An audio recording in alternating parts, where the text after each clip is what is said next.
Thank you. I'm Kevin Hardy, the Executive Director of the National Water Research Institute. It's my pleasure to welcome you here today. People have come literally from all over the world to be here. It's kind of challenging, at least on this continent travel environment.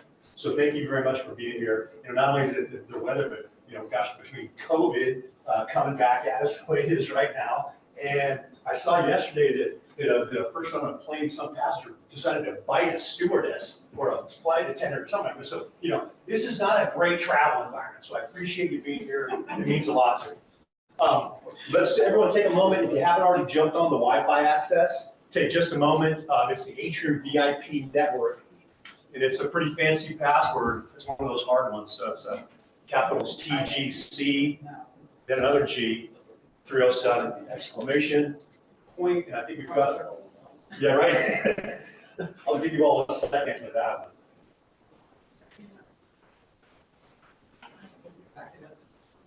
There we go.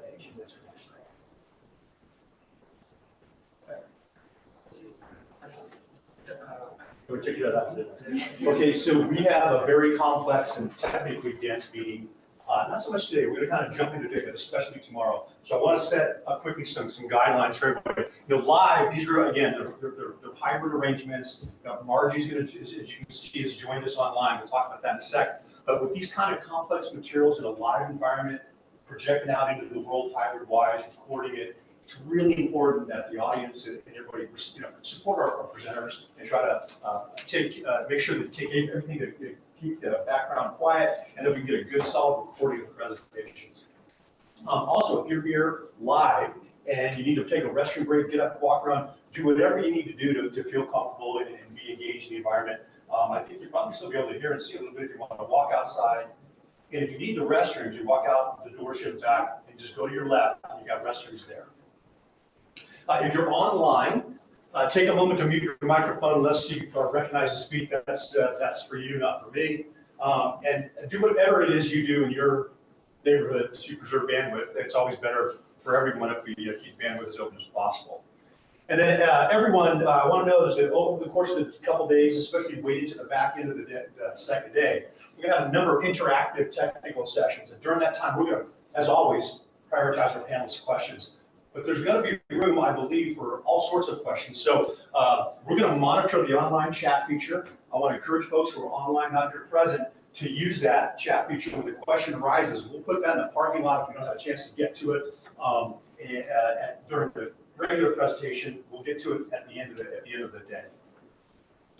And finally, as always, thank you very much for supporting Undergrad. We couldn't do it with all this community practice. Undergrad, what we try to do is be a model for the collaborative advancement of water resources, science, policy, and innovation. We've done that now for over 30 years, and we've done it primarily through our independent advisory services program. That's what we focus is how we make the institute runs, how we contribute back to the industry. We try to be the provider of choice for the most challenging water resource management, water quality, and regulatory issues, and I have a feeling that's why we find ourselves here today. And what we want to do and what we hope our panel can do for this whole project is to provide some unique insight and that are valuable, right, to the entire international community practice. So again, thank you for being here. We want to lead with gratitude for all your efforts. Here's our independent review panel. Our chair, Gordon Jang. Gordon, welcome. Neil Bonas has come from the University of Strathclyde. Neil, thank you for traveling so far to see us. Faye Chai is here with us as well. Faye, welcome. Margie Fredericks is online. Margie got stuck in Richmond yesterday, but we thank you so much for being able to be here online and contributing. Thank you. And you want to say hi? Hi, yes. So sorry to not be there in person. But yes, I can hear you loud and clear. So the connection is very good. Excellent.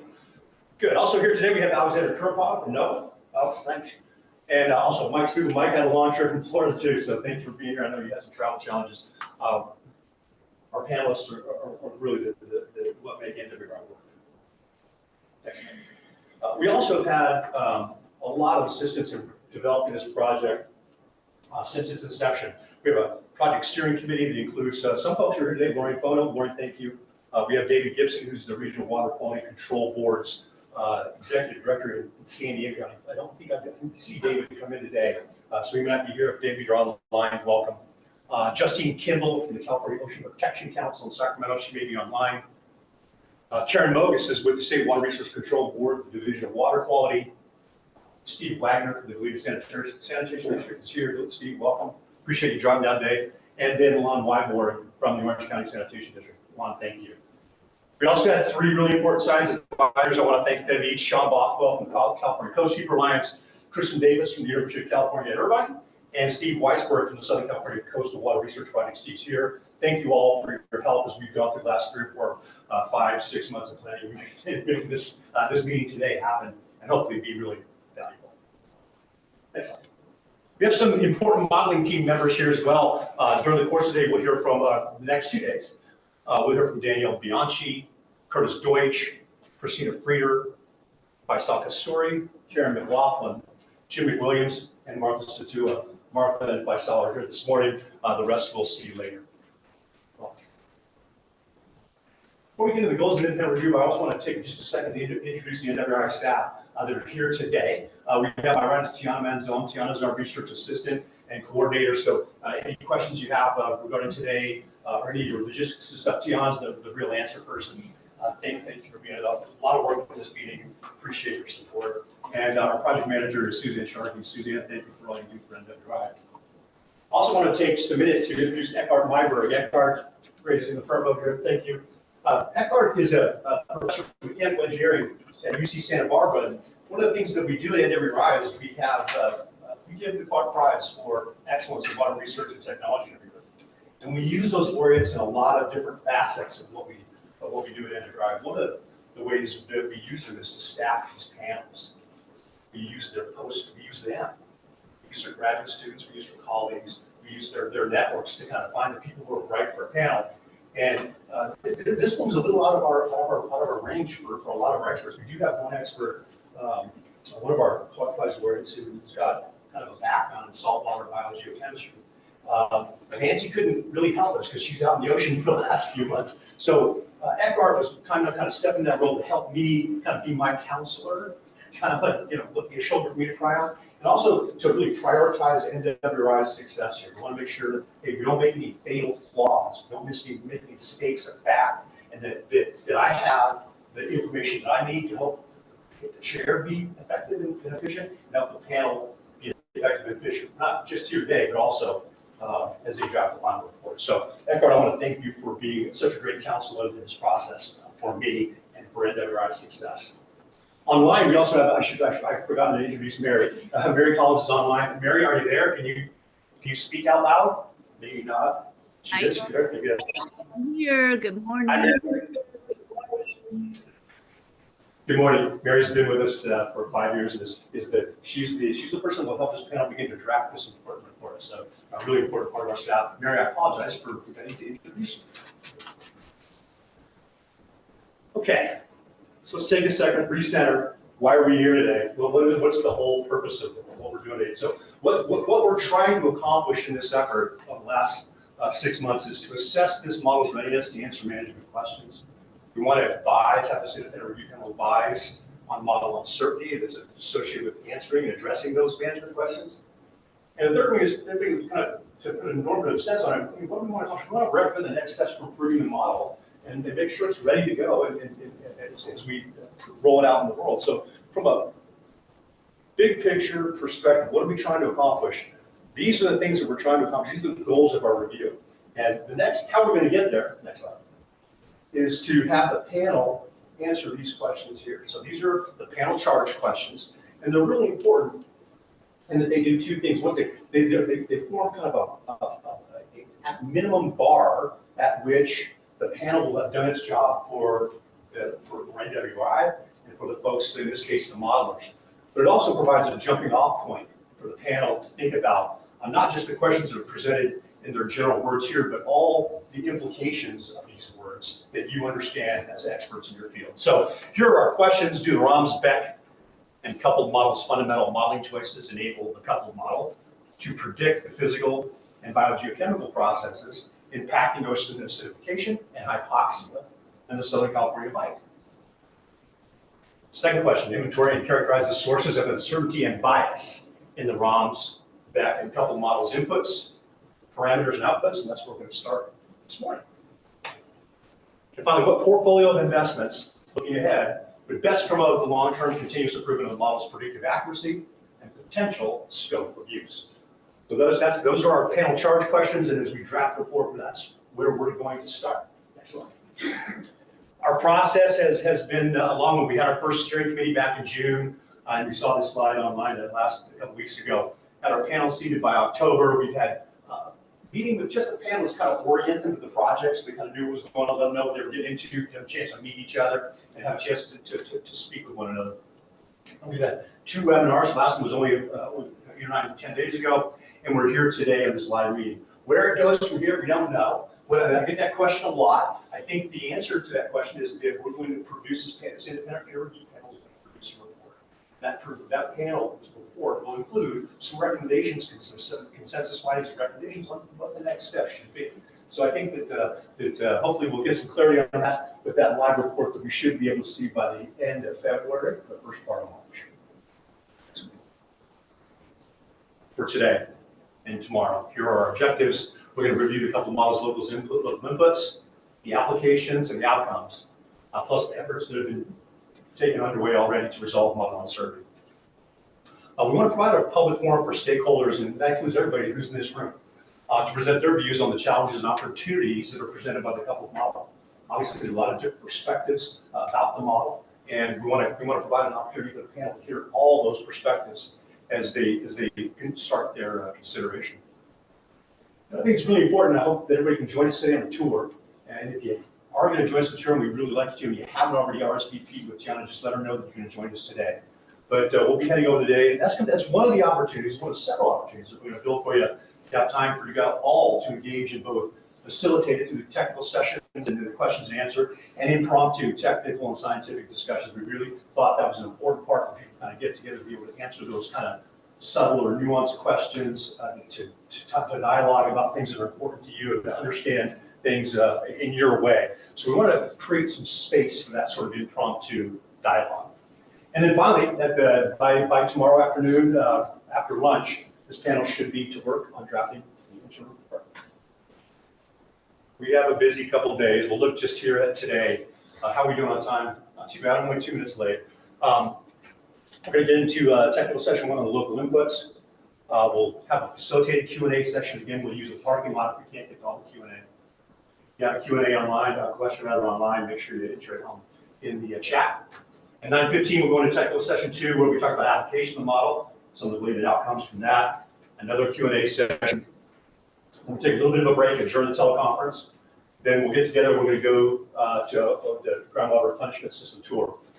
We have a bus for everybody to ride over together. If you'd like to ride over together, if you're planning to come back, you're welcome to join us on the bus. We have 20 people. If you've got your own car, and you want to drive over by yourself and come back, or drive over by yourself and leave, or just want to go home, let us know, because we've got a way to get to GWS, and we've got a way to get you back.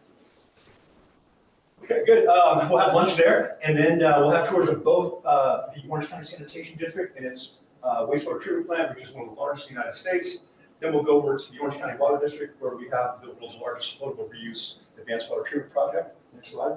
So we'll get technical presentations. We've got some great presenters at those items. So at OCSAM, we have Rob Thompson, who's the general manager over there. Has been in his role about a year now. He's really enthusiastic about the environmental work that they do, and he's a really, really bright man. So I think we'll have a good time with him. And then we have at OCW, we have Jason Datticus, that I don't think there's anybody in the United States, but perhaps in the world, that knows more about potable reuse than Jason. So not only is he brilliant from a regulatory permitting standpoint, but over the last 4 or 5 years, his technical expertise has become really unsurpassed. So got a big, busy day today. I appreciate everyone giving these presenters their full attention. And with that, I'm going to turn it over to the modeling team and Martha. Martha, take it away. Thank you. Thank you. Good morning, everyone. Good morning. It's nice to see you. Appreciate you traveling away, and for Margie online, welcome. Good morning.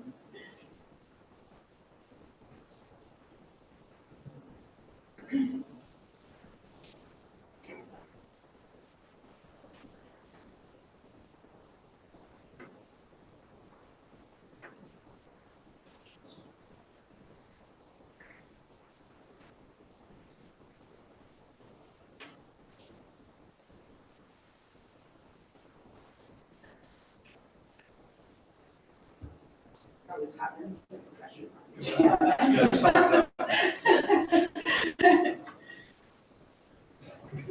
It's just good.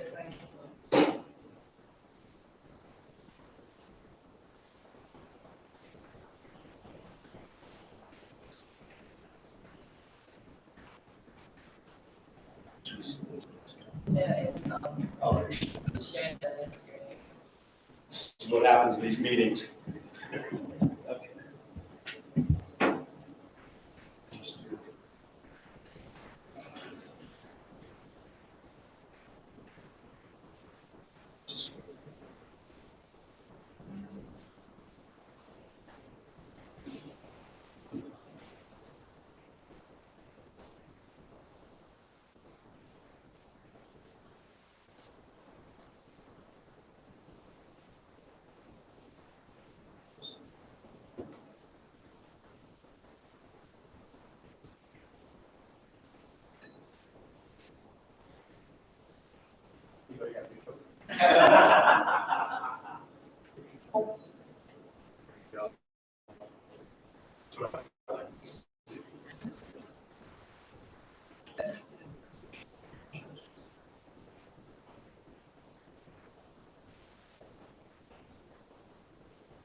Right.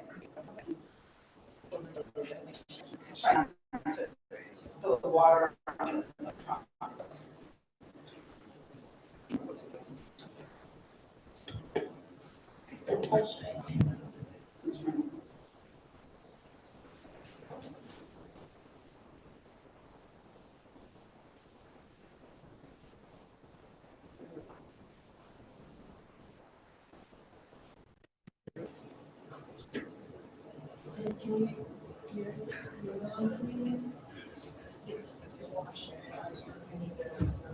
Do you want me to pull mine up and run it off mine?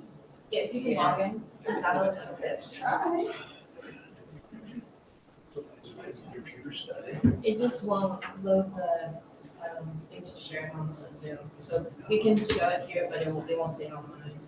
All right, Maybe let's fix that. Let's get one Yeah, going. you can log, if you log into the Zoom and just share your screen, it'll be fine. Hey, sorry, everybody, if you're online, we're having a little bit of a technical difficulty. We actually tested this before the meeting started and it worked fine. And now, of course, it's not working. Not just you, Michael, really crashed. Did it? All right. People will be resilient against all this I wonder if it's an technology. update thing.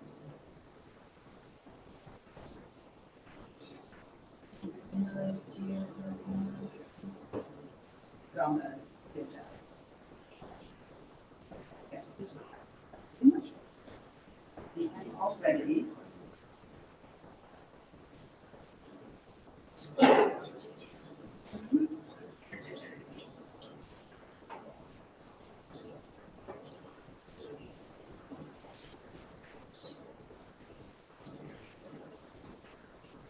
The good news is that this presentation's short.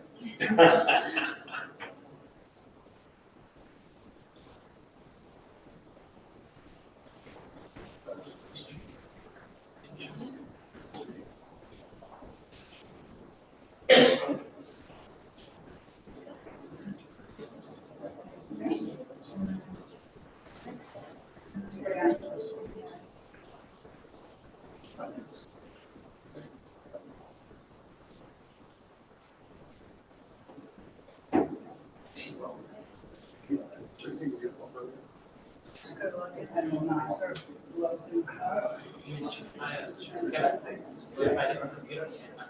Yeah, we may need to do that, yeah. You want to log in? Yes. Right? No,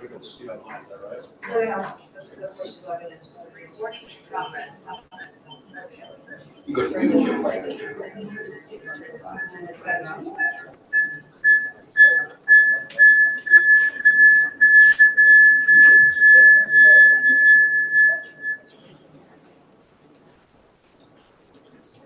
All right, now let me, you have to join as a panelist.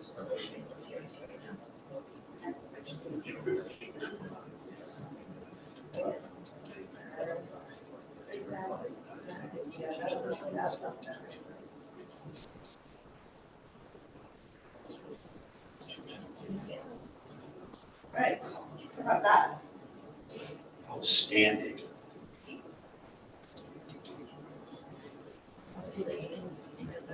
Look at that. All right. Let me think about this. All right, I'm going to reintroduce Martha. Martha, take it away with my best regards. Okay, well, I don't like that. It's just for them to hear you Can everyone hear me okay? on Zoom. Okay, well, I don't mind, it's fine. It's just a giant microphone. Intimidating. Okay, so, well, good morning, everyone. My name is Martha Satul. I'm the head of the Biology of Chemistry Department at SPIR. And I'm going to kick off with a short introduction to all the talks that you're going to be seeing before we jump into the first talk of the day. So just as a quick reminder, we're introducing or onboarding the panel to a suite of science that our team has done over sort of 3 distinct sessions. The first webinar was meant to really give a roadmap to everything. The second webinar was unpackaging the specific tools. What is ROMS, what is BEC, what are the biological interpretation tools? And now this workshop, and the way that we've organized our talks, is specifically looking at the application of those tools. How is the model set up, configured, and the application and validation of those tools when we're looking at applications of anthropogenic nutrients, and how is that proceeded. So this is sort of the big picture of what we try to pull together for you. And so over the next 2 days, we have 3 talks that are intended to describe the work that we've done. We're going to lead off today with essentially a discussion with the panel on how is the model configured to represent these inputs, and how we worked to compile those inputs and put them into the model. The second talk of this morning is our model applications talk that Christina Frieder will be leading, in which we're basically exploring the different ways in which the model has already been used to begin to speak to this question. And then tomorrow, Faisal Kazuri is going to be giving a talk on what model validation exercises have been done, in addition to those which Curtis Deutsch had already described at the January 9th panel.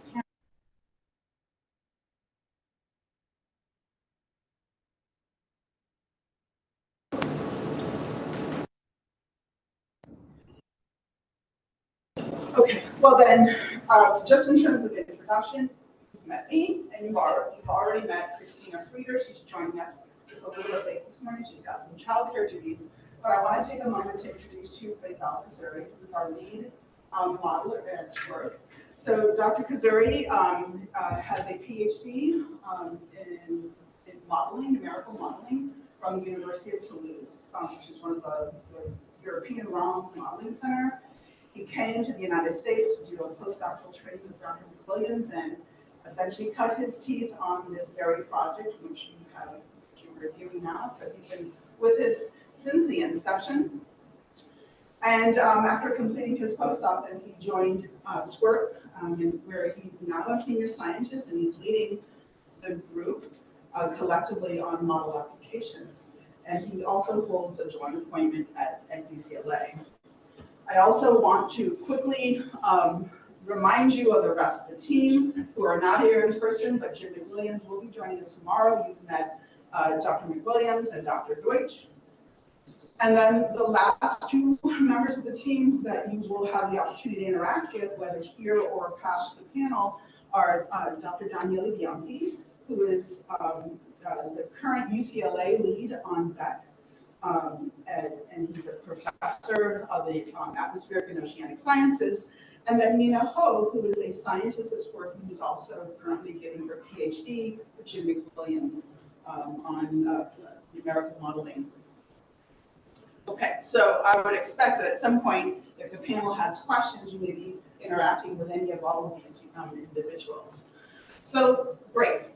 I'm going to jump in and talk about how we configured inputs into the model. And so let me jump in.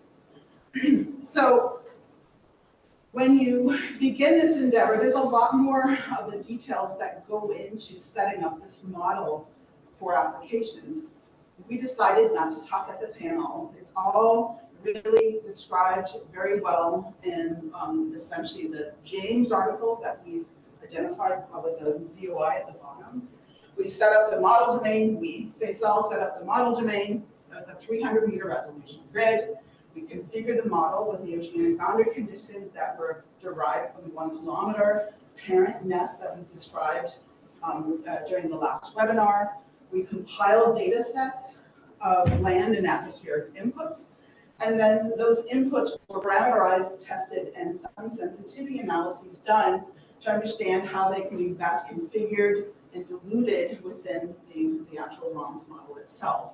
So any of this is game. We're happy to answer any of it, and the guy that did it all is right here. But we chose to spend 15 minutes or so summarizing and really trying to spend a little bit more time describing how the inputs to the model were compiled. And the reason why is that ultimately when it comes to this question of whether or not for this particular application for anthropogenic nutrient management, it's all about getting the loads right. And that was something, a piece of wisdom that Walt Boynton, if you folks know him, had been given the advice to several of our numerical modeling efforts in San Francisco Bay and to this group as well.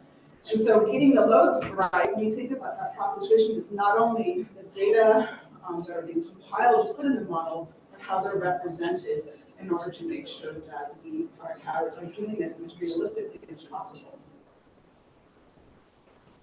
So the goal of this talk then is twofold. Number one, I want to provide an overview of the approach that we use to compile those terrestrial and atmospheric inputs, and then give you a quick summary because the context is important for the questions that you are being given as your charge for this panel. And then the second thing is describe how they were configured in the model, including the testing and sensitivity analysis that we did in order to get the loads right. Okay, so at a high level, what did we do? And this was actually something that was done roughly over a decade of work that started even before we worked on this particular question. We have been engaged in compiling and reporting out on these different pathways as part of our SCORP's mission. So we've been at it for a while.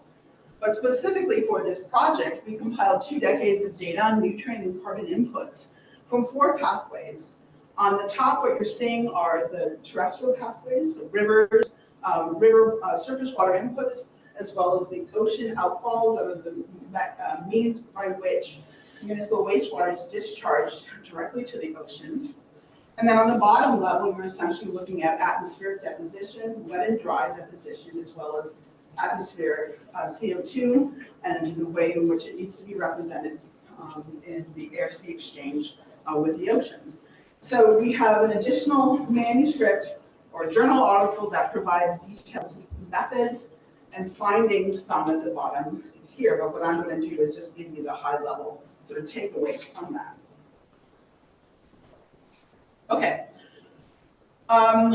In terms of atmospheric pathways, next. Okay. In terms of atmospheric pathways of nutrients, as well as ambient CO2, these are based on either observations or models. For atmospheric deposition, this is derived from a spatial explicit, it's called the CMAQ model.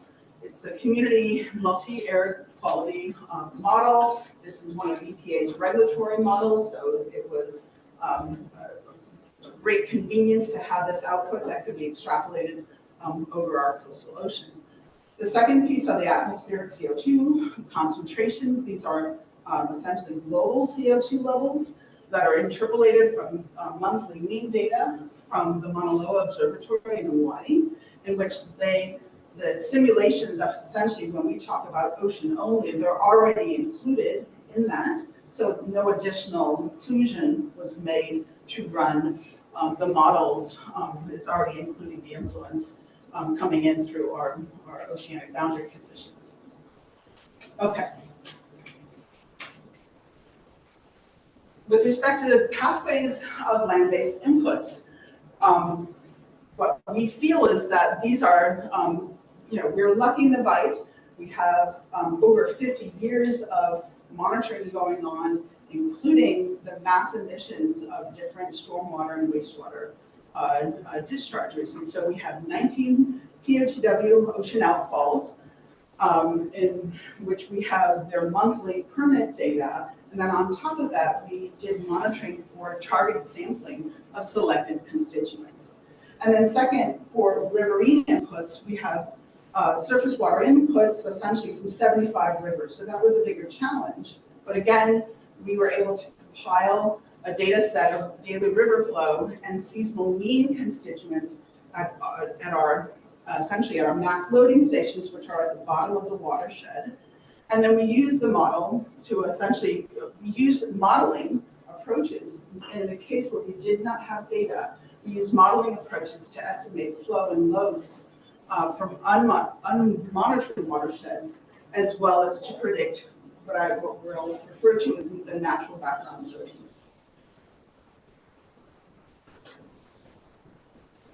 Okay. So what are we trying to compile in terms of constituents? So there were essentially 3 classes of constituents that were targeted with the attempt to have parity across sources so that we could essentially understand what were the relative contributions of nutrients and other things that we're interested in. So those classes were essentially what drives the physics of this, discharge temperature and conductivity. The next 2 boxes represent the nutrient and carbon inputs. So we have both dissolved inorganic nutrients and carbon, as well as organic matter representations. And then where we were lacking data, then what we essentially did was either fill those gaps with special studies. And I noted at the beginning of the talk, we've been at this for a while, essentially since 2008. So we've had multiple opportunities to refine over time and fill some of those data gaps. And then in some cases, when necessary, we also made assumptions to infer the concentration of missing parameters, and I'm happy to give you more details if you'd like to know about that. Okay, so I just kind of gave you a high-level overview of what we did. And so one of the things that's really helpful for the panel to understand then is that what's the relative importance of these inputs with respect to sources to the bite. And so these next several slides are meant to give you that high-level overview. The first thing I want you to know is that with respect to the relative contribution of land-based versus atmospheric sources, atmospheric deposition is only about 8% of what essentially is occurring on the continental shelf. So the vast majority of what's going into the ocean is from land-based sources. The second thing is with respect to the relative distribution of land-based inputs. Again, most of what's going into the ocean from the land is actually occurring from point sources, and in particular through the ocean outfalls. So riverine non-point sources are 2%, and then what we've estimated is natural sources are roughly on the order of 1% or less. And these numbers are specifically with respect to nitrogen. Phosphorus is a slightly different story, but since nitrogen is the limiting nutrient, that's what I'm focusing on in this slide. Okay. So all these inputs are not distributed equally along the coastline. There is some geographic variability in where they occur. And it's no surprise that the majority of where the inputs are going into are where they're the most people. So Los Angeles, so what I'm showing you here, let's see if I can, sorry, I'm gonna go back. I'll just walk over. So this is essentially a map of the Southern California Bight from Point Conception to the border with Mexico. And what I'm trying to show you here, if you can't see, especially for the folks in the back in the audience, is that in this area, essentially from Northern Orange County through to the top part of Santa Monica Bay, which is Los Angeles County, that's essentially where about 70% of the inorganic loads come into. We also have 14% coming in through the San Diego region, which is another sort of population center. And then we did account for, and we have estimates essentially of what are the Mexican transboundary inputs coming into the Tijuana River watershed, which is shared with Mexico, directly into coastal waters via the Tijuana River estuary, and that's about 8%. And so what the model is not yet accounting for, at least not in what you folks have been asked to review at this time, is another 5% that enters south of the border. Okay, so I talked about big picture, what are the most important sources. The second thing is the geographic distribution. So the third piece of this is trends over time. And what this table is doing is essentially synthesizing what is the change in nutrients over this period, in which, if you remember the slides from the previous webinar, where we were basically articulating that we've sort of essentially sandwiched two periods, 1997 through 2000, and then all the way sort of fast forward to essentially the modern period, 2013 through 2017. And so over this time period, where the nutrients changed, can we sort of articulate that? First of all, with respect to outfall, DIM loads, and I said that was the largest source. Overall, the change has been minor, roughly about an 8% reduction. But there's actually quite a bit of the largest reduction has occurred on the Orange County coastline due to the combined efforts of OC SAN, nutrient reductions, as well as reductions actually in the inputs of two coastal rivers, the ALA and San Gabriel River, also where there's been inland water plants that have done some nitrogen management as well. So the reductions in those two rivers, because of their sort of outsized importance, really drove the overarching reduction for the entire region. Okay, so high level, I'm happy to answer any questions. Let me take a few more slides and discuss how Faisal configured these inputs into the model and what testing and sensitivity analysis did he do in order to get the loads right. Okay, so if I had 1 minute in the elevator, this is what I would want you to know. What's sort of the high level takeaways? Number one is that rivers and estuaries, as well as the ocean outfalls, are represented as point sources in the model. And the locations and the depths of, in particular, the outfalls are based on data, so it's all inputted in the model in a spatially explicit way. The second thing is that ROMS spec simulations do not resolve at 300 meters horizontal resolution.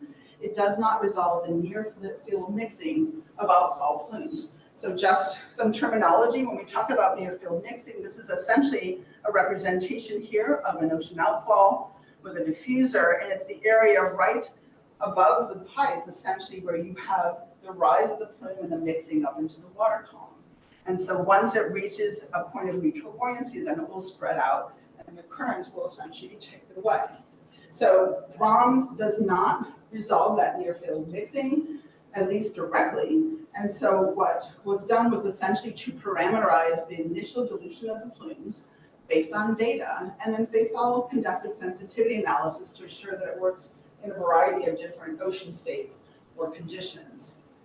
And that dilution approach accounts for the specific location of plume mixing. So for example, rivers are essentially spread at the surface, which is where they enter, so they're mixing in the upper surface waters, whereas outfall pipes discharge offshore in subsurface, some above and some below the thermocline. And so that location of discharge needs to be accounted for in this essentially approach for how they're configured. Okay, so what you need to know is, most importantly, along the vertical, this is where it matters the most, is that the plumes need to be diluted along the 60 vertical cells in ROMS that represent ocean depth. And so what I'm showing you here is a graphic that shows the depth. These are the cell numbers from ocean surface to depth. And then the green is representing river plumes, and the red is essentially the representation of the ocean outfall plumes. And then this is the relative proportion of the total volume flux of that discharge. And so what we want you to know is that the river inputs were distributed in the top 3 meters, shown here, whereas the ocean outfall plumes were distributed as a shape function roughly 10 meters above the pipe, shown there. And that establishes an initial rise of the plume and it's spread from the pipe. And so then what happens is that ROMS physical processes then cause the plume to rise, mix, and spread to its point of neutral buoyancy. And so if the water column is stratified, it will stop below the thermocline, and if not, then it mixes all the way to the surface. And so Faisal, when he was on the job, essentially doing this work, looked at hundreds of POTW plume monitoring profiles. I'm showing you here examples on the bottom. This is essentially CDOM, temperature and salinity with depth from ocean surface to just below, essentially at the point of the plume. And you can see that the plume CDOM is essentially showing you the location of that thermocline in terms of its distribution. So in looking at these profiles, he essentially developed an approach, but then decided after he did that, it was important to also do sensitivity analysis on that approach to vertical dilution. So where the initial height of the plume spreading occurs, he essentially tested and put the location at different depths in variable ocean states. And then basically his takeaway is that where he actually put it was relatively insensitive to the final place of plume spreading, as long as it's below the thermocline, and he can answer any additional questions about that. So from a big picture then, we worked to dilute the plume in ways that we would get a reasonable answer at the scales at which we're modeling. And so in wrapping up, what I'm showing you here is just a model movie of the vertical maximum concentration of ammonia, which is a great tracer of anthropogenic nitrogen input into the system, showing the location of ocean outfalls here, for example, as well as the two major rivers there. And so this is what it looks like when we implement it in the model. So with that, I'll stop and take any questions. Appreciate it. Yeah, thank you. Of course. Wait, presentation. You have to turn the mic off. I guess I have some questions regarding the length to see whether other panelists have questions first. Thank you, Martha, for this overview and high level. Getting the loading right. I think this is the quote I remember. I went through your presentation a few times, but the DIN, the last animation you showed ammonia. So what is the percentage or split between the nitrate and the ammonia from those outfalls? Whether that in the model has any sensitivity and significance to those split? That's a great question. So the answer is, in the ocean outfalls, the vast majority of inorganic nitrogen is as ammonia. There are some plants that are doing a combination of nitrification, denitrification, and so there are now, in the more modern data set or era, there's increasing amounts of nitrate, but the vast majority of DIN is still ammonia coming from ocean outfalls. So your second question is, what is the significance? And the answer to that is that the way the BEC model is configured, essentially the uptake of ammonia is more rapid than with nitrate alone. And I'll leave that to the biogeochemists, the biogeochemical modelers to explain the basis for that. But there is a significance in having greater amounts of ammonia versus nitrate. Can I just follow up on that a little bit? I was curious about how you're partitioning sort of some of the chemical constituents that don't necessarily map perfectly onto the model, like following up with Faye's question. There's also potentially urea coming at the outfalls. Are things like urea just being treated similar? Like, is that being added to the ammonia coming out? Similarly with organic inputs, how are they mapped to the model? Yeah, that's a really great question. So first of all, one of our special studies back in 2008, we specifically looked at urea sources because that was sort of what was a little bit of what was hot in the literature at that point. And the conclusion was it was less than 2%. Across the board, in particular, we did not see it in ocean outfalls. We are representing organic carbon and nitrogen in terms of those inputs, but those are basically essentially represented as a form that is labile. It does have biological activity once it's processed by BEC. And I believe the number off the top of my head is that its reactivity is about 1/10 of what its equivalent DIN would be, for example. And so it matters, but just not as much. So ultimately, maybe the question is, did I answer your question about organic carbon? I'm not sure if you want to go a little deeper. That's certainly good for now. Okay, great.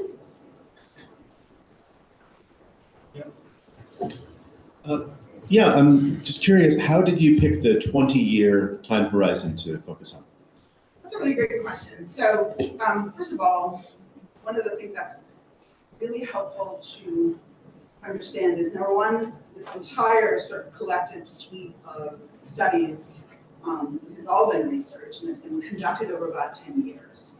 And so in the original set of works that were done from 1997 through 2000, we picked that time period, number one, because it was the time in which we have the best data sources, the highest quality remote sensing.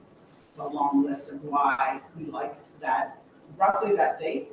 The second thing is that we are also grabbed that particular time period because it sandwiched an El Nino and La Nina, so we're looking at climate variability over that time period. And so we worked on this essentially set of simulations with quite a bit of intensive focus, and that's what was published all the way through 2021. And then, at the request of our stakeholders, there was a lot of interest in bringing these model simulations forward to reflect a more modern time period with respect to nutrient loads, and also understanding that the ocean state is variable. So let's grab another period and look at that. So we ended up essentially doing a synthesis over 20 years, but it's a bookend of essentially a combination of ocean state and modern versus not so modern nutrient. So Archie has a question. So Archie, can you please go ahead? Yeah. So this is great, Martha. Oop, I heard echo.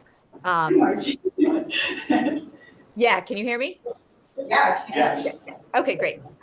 So I'm intrigued by that how incredibly unimportant the non-point sources are. In your percentages, I just wanted to see if in the recent years, were you saying that the non-point sources were becoming more important in the later decade than the earlier decade? Is that what you were, if you could just go back a slide or two? No, I think that the big picture is that, I think the sort of the reigning king is still point sources. And then the relative importance of point versus non-point source really, I think, varies along the coastline, and that's an important part of the story. But ultimately, it depends on model application and what you're trying to speak to. For the most part, the most important piece of this is still largely a point source story. So, and I was just I was interested in, so the non-point source obviously must have the importance on these, rare 100-year events, El Nino events or something like that, is when they potentially probably are important, right? So, it depends, like the 97 to 2000, maybe that, right? There was a huge event in 97, I think, 98. So maybe that's included there. But these rare events is that something that you're trying to, and on the day of an extreme event, presumably the non-point source vastly outweighs the point source. They just happen only infrequently. So I was just curious what your thoughts are about needing to resolve those, or if you do. And then The other thing that I just keep thinking about is sediments that I haven't heard anyone talk about at all. And again, because the terrestrial inputs are mostly from wastewater treatment plants, they're probably not important, but presumably they are important at the time of these extreme events, but I'm not sure. So those are all really great questions. And so ultimately, I think that there's a couple pieces of this to unpackage. So first of all, with respect to riverine inputs, I think the way I'd like you to think about this is that what we've done is capture the hydrology at a daily time scale. So we do capture those big events when they do occur. What the modeling approach and the compilation of inputs does not do is reflect big changes in concentration. We only have seasonally average concentration. So there, we're making the assumption that after spending a lot of time looking at this question, what really was clear is that you can have increases, but not, we're basically talking, at most a doubling of concentration on average in riverine inputs versus enormous changes in the hydrology. So this is still mostly driven hydrology in the riverine inputs in general. So I think that that's the first thing I want the panel to know. The second thing is that, yes, we have big events, and this is a Mediterranean climate, and so it's characterized by its flashiness. But ultimately, when we go back and we have very great records on all of this, we have an entire research program that's been looking at the importance of stormwater and characterizing it with respect to all sorts of different contaminant classes. And what we take away is that, this is a way sort of to think about the numbers, is that it rains on average somewhere between 10 to 30 days a year. So it's roughly, 10% of the year or less that it's raining, number one, right?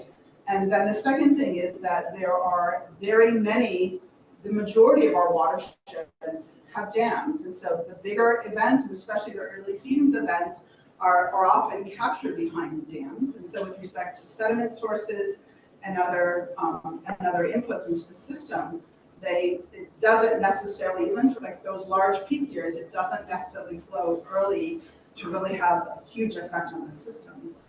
And the last thing is that when you look at the effect of the plumes and the sediment plumes themselves, their input and their importance on the coastline in terms of the size of the plume essentially varies as the scale of the size of the watershed. And so our watersheds range in size from a couple hundred square kilometers all the way to a couple thousand. And on that scale, the size of the plumes is on the order of one model cell, one by, essentially, 1 kilometer squared, 300 meters squared, right? Or 300 meter by 300 meter, all the way up to about 10 square kilometers. So the bottom line is that if those rivers are having an impact, it's essentially within one model cell along our shoreline boundary. And so it's a minor effect. And so the big picture that we, I think that kind of the takeaway then for you is that that question will only matter for some years, for some rivers, and for only a short part of the time. If you look at how we're looking for the most part at monthly to seasonal scales and at sub-regional levels, it doesn't factor. Did I hit every aspect of your question, Margie? Yes, that was very helpful. Yeah. I think so. And I think it's just, we don't know, of course, what's going to happen in the future, but this could happen more often in the future. So there's a bit of an unknown there. And so if I could add one small point, is that clearly, the atmospheric rivers had incredible effects on our coastline. And what we see is, part of what we're not capturing in the model is essentially the effects it can have on wastewater infrastructure, the Tijuana River, which has essentially a whole wastewater treatment plant dedicated to capturing those inputs. That gets blown out. So when it destroys infrastructure, none of that is essentially, the random chance of this is not captured in the model. Right. So we're not saying it never matters, but we're saying In the average condition that we've documented over the last 20 years, this has not been a factor that we endeavor to try to capture. Great, thank you. Okay. Before I do ask Alex to maybe talk about some physics, actually I have a decent question. Sure. So there are some studies showing that globally, the half of the nutrients going to the ocean actually go through groundwater. I don't know, so I'm not very familiar with this region. Assume because it's relatively dry, so maybe there's not much groundwater going to the ocean. I don't know. I'm just a question. So have you guys thought about it? How much nutrients in this region is really going through the river, how much going through the outfall, and how much going through groundwater? Yeah, that's a really good question. So the bottom line is to answer your question, groundwater is unquantified in this region. It could be substantial, but for the most part, we don't have the tools to be able to estimate it. What we were looking for in the initial sort of validation is there any sign, because we thought a lot about this, and there have been quite a few studies, and I'll talk about Monterey Bay in a second. There have been a lot of studies in which this is something that, that we should be trying to pay attention to if we can, but when we looked at the validation, we do not see evidence that we're missing a large source of nutrients.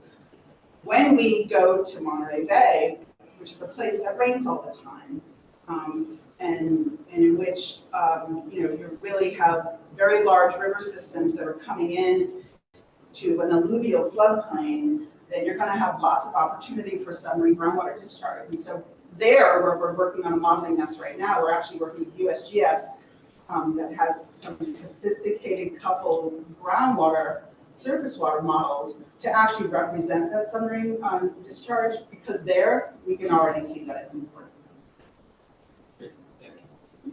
Alex, do you have some questions? Yeah, actually, my main question, I was ready with a question about the events versus seasonal, but you answered that already.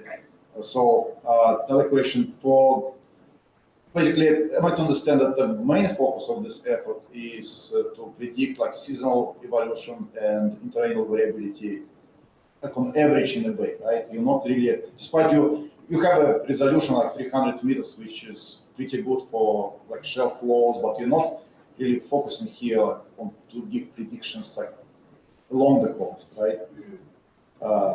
And the related question, for instance, here, like if you really want to look at events along the coast, for instance, for Tijuana River, so there was a body of studies that wave breaking at the nearshore processes are important for dispersion, right? So in your instead you don't have waves here, and probably resolution is not enough to make it a useful exercise anyway, right? So there's a couple things to unpack there. So ultimately, I think the thing I want to keep on pointing out is there is a ROMS BEC community model, and then there's this ROMS BEC, well, for the moment, for the lack of better terminology, we'll call it the management application version.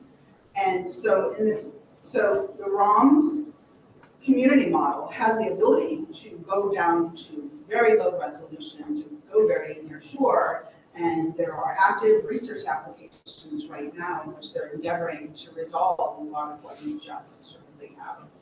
For this application, so it's not that, I think that ultimately if we were going to push ourselves, and I would ask my team to chime in, I would say that, what we're trying to essentially start to resolve is at a monthly time scale.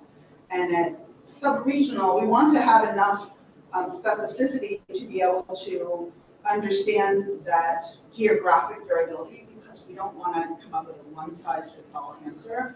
But we're going to be really cautious about what level of interpretation we give it. And with the 300 meter, we're not talking about plume scale effects at that scale, right? So I think that there's a nuance to your answer in which the greater team, including all the UCLA folks as well as other collaborators on the coast, are actively using ROMS to resolve a lot of the processes that you have identified. And I would lean on Faisal then just to chime in really quickly and say, what did our model include with respect to some of those very near shore physics, waves, channel waves, tides, if you want to go a little farther, he's the guy to answer those questions. Of course, I mean, consider tides, for example, continual waves, but no surface gravity waves. We don't focus on the very near shore, like in the first like 600 meters from the shore. We don't focus on those processes. But as you see the outflows, really, when you look at the movies, like you see that the outflows are really in oceanic system, very deep already, not a lot of interactions with the very near shore, and you see that when you focus a lot on the here. Yeah, so a lot of interaction that we are interested on really is the flow that goes along the coast, but you see that we have like a white band here. This is the area that we are not resolving. This is the wave, surface gravity waves influence, and we are not resolving this very small scale dynamics with the beach. But the biggest dynamics and the biggest uptake in terms of biogeochemistry happens really offshore. Actually, I mean offshore is couple of cells out of model cells out of the shore, 600 meters to the ocean. So, but yeah, tides are important because tides can affect the plume wherever depth is located plume. So there is some like a movement of the plume caused by the tides. We checked that, and looks like the model is reproducing those cycles. But that's the highest, or the highest frequency, highest frequency process that we simulated.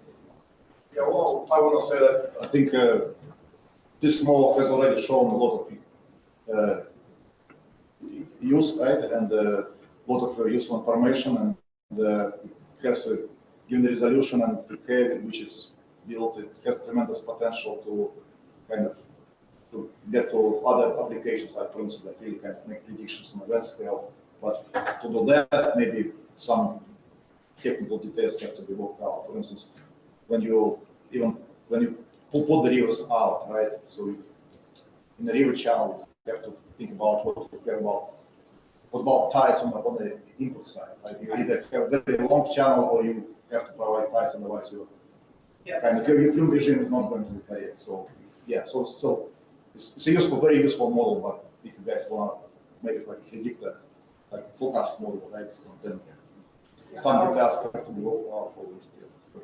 There are some. So first of all, I think what we about academic models. So there is a branch of ROMS models. I mean, within the team who are focused on those specific questions. How material the waves, how the plume from river is like is treated by the model, and all those like very near shore questions, process questions. There is a whole team in Matthias group. You have 10 models who are working PhD, master, postdocs who are really working on those questions. So they are like we are always in communication with the team. So anything that needs any question that needs to be answered about a specific process, I think the team is able to respond to this question. For this application has specific source. We are talking about regional, seasonal, media, and variability of 95% of the sources from home. So that's why the model has been configured this way.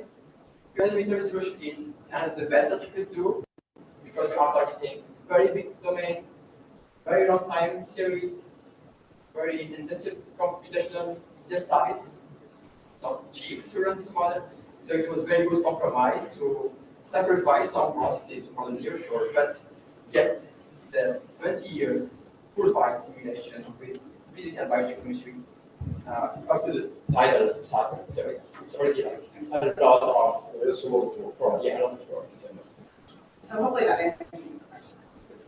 Can I ask a question just to follow on what you just said? So the interaction between UCLA Williams Group and you guys.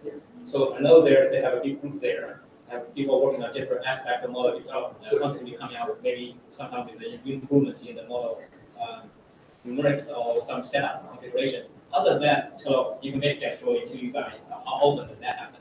And Can I answer? Yes. Thanks. And I'll let you jump in. So the exchange is seamless because we're all one team. However, I have to say, that's why I asked to answer the question. I've been really insistent that we not change any of the code over the duration, especially going from the 1997 through the works that we just published, knowing that there was conversations about, having a review panel, essentially trying to think about whether or not this would be a management accepted model. We did not want to introduce confusion by adding multiple versions. So for the moment, I would say we don't have a problem with sort of versioning of that, if that's part of it, but ultimately, we can and will, because we will want to have routine updates to the model. So I've also noticed from Jim's presentation several days ago, online presentation, so he didn't have this 300 meter resolution grid in his sketch. I wonder, does UCLA, does that group have people working on this setup as well, or you guys are just sort of exclusive group working on this particular setup? So the answer is the entire team is working on scales from 4 kilometer all the way down to sub-meter. Yeah.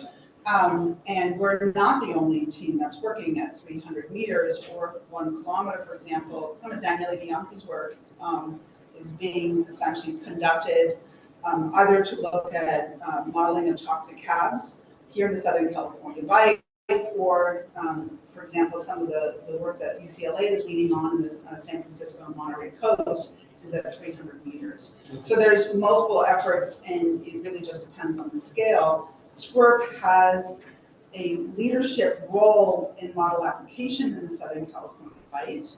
And we also have been really working hard on the model translation to the community. And so we have sort of a public-looking face, but it's the entire team that we're representing.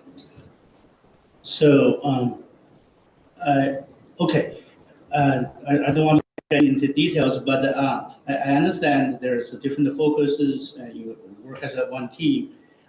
For us, I think we would like to know specifically what are the management questions. So far we have not heard explicitly 1, 2, 3, 4. I think will be helpful later on. Nitrogen ammonia reduction, or different discharge strategies. I'd like to get that clear. Sure. So, well, I'm glad that our next talk actually lines up, starts with those 3 questions. And there's probably more than just 3, but we've identified sort of the top questions. And if I can summarize them quickly, and then Christina will go into detail. What is the effect of anthropogenic nutrients on acidification of hypoxia in the Southern California Bight? Second question is, if those changes have an effect on seawater chemistry, how does that translate to biological effects? And the third question is, what happens if we start managing the system?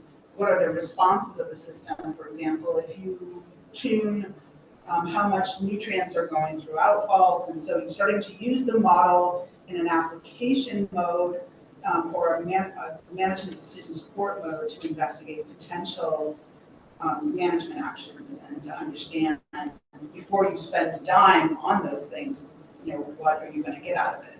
So those are the 3 main categories. There's other things. We've looked at source attribution. We're in the process. You don't have anything to create at the moment. We're looking at comparisons to the magnitude of anthropogenic inputs versus climate change. But at least with respect to what you have published and before you, the 3 main questions I gave you, I think is a great starting point. I have a technical question. I don't know what this Here, 9:14, it's up to you. Okay, just give it about the rise part. The rise part. So I know the 300 meter resolution model is not able to resolve the details of the non-hyperstatic process of plume rising up, and so you tested the plume neutral depth of different plume at a different depth, and you say that it's not really important in terms of the large scale impact. Where exact that is, right? That's so I'm curious about. But you also mentioned that the plume will rise up due to the natural model process, and then sometimes hit the base of the neutral line of the thermal time. But I'm a little bit confused. If they already specified the neutral depth, why does still come out? Are you inputting that, giving the input as a neutral tracer, or you're still giving some sort of density anomaly there? Yeah, I think because we are injecting, good question. We are injecting freshwater inputs. Yeah, freshwater. Okay. So that's the reason why naturally the plume rises to the neutral buoyancy, according to the ambient water in the ocean. So there is some kind of mixing anyways. It's not resolving the near field mixing, but we dilute the freshwater enough to kind of match the characteristic of the plume that we are seeing in observations. So you put fresh water into Yes. the model, Yes. but then you specify that water at the neutral depth, say 10 meters above the bottom, but that still fresh water? Yes. Okay, so but you're now resolving the mixing part below that. So imagine if you skip that part of the mixing, you're not resolving non-rheostat rising up process, then that's ideally the salinity there should not be zero anymore, right? No, not anymore. Because yes, no, it's not. When you say fresh water, you're talking about real fresh water with salinity zero, or you're talking about it's near relative zero. fresh water? It's near zero, Okay. but it gets mixed very quickly. So we never see zero in the model, after like a few hours. So yeah. Alex, I know. Alex. Well, I think we are giving the ROMS too much credit. Like, it doesn't describe the rising of the plume. If you put fresh water under salt water, the first time step will mix it up. Yeah. That's how turbulent benefit equation. Yeah. So basically, you just mix up the whole water column. Well, and we chose not to crowd the field of what you should read, but we've done, the ROMS we're using in the hydrostatic model, we've done non-hydrostatic modeling of the plume at I believe it's 1 or 2 meter resolution. So look specifically at this question again. And for the most part, we're satisfied with the approach that we've taken, that we're sort of representing it in an appropriate way. And so again, there's the outfall pipe, the initial placement of the plume is some meters above it, and then ROMS from that point will mix it up and put it to its point of neutral buoyancy, depending on whether or not the water column is stratified or not stratified. So, overall, it seems, we could make it more complicated. We're always choosing to be parsimonious about our modeling because otherwise we pay for it in computation. Thank you. Hi, Carl. Could I ask one quick question? Sure.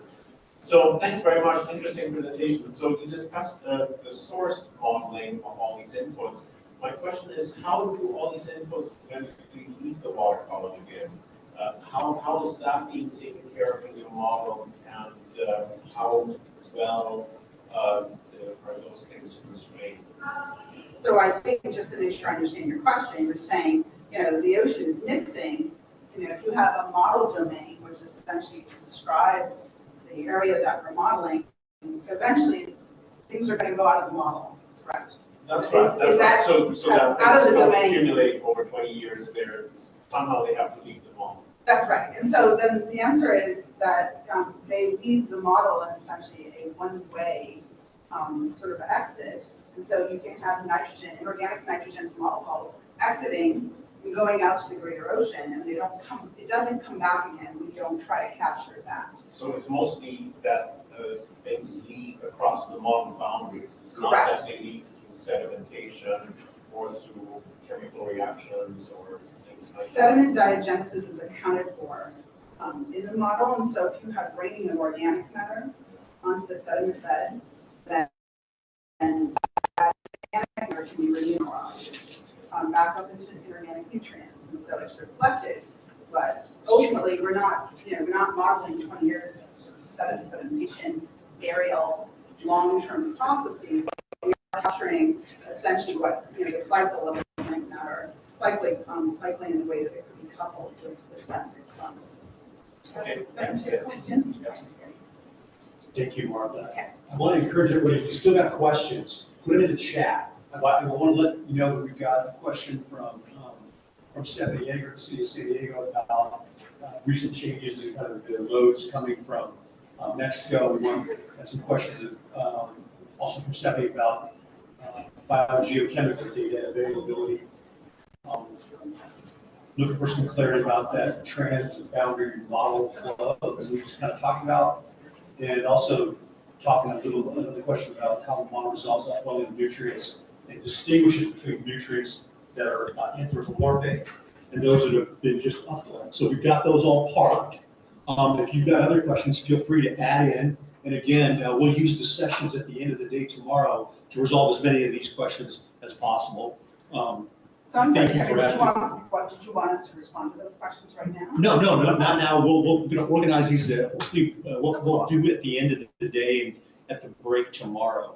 Just spend a little bit of time looking at all of them, trying to curate them, get them into the right order so that we can answer them efficiently, rather than like one at a time, because sometimes it's the same question. Yeah, sure, of course. Thank you. Terry, had a question. Are you still taking questions, or are you trying to move us on? Sure. Good morning, Chair. I think this is a very fundamental point, and I think here to act, but you talked about the low percentage of anthropogenic versus atmospheric, or anthropogenic being so large, but I don't recall you kind of talking about the vision of anthropogenic being 50% of the overall load in the ocean versus upwelling comprising 50%, and maybe not as much of the model. And I think that's important. So if you want to maybe just explain that.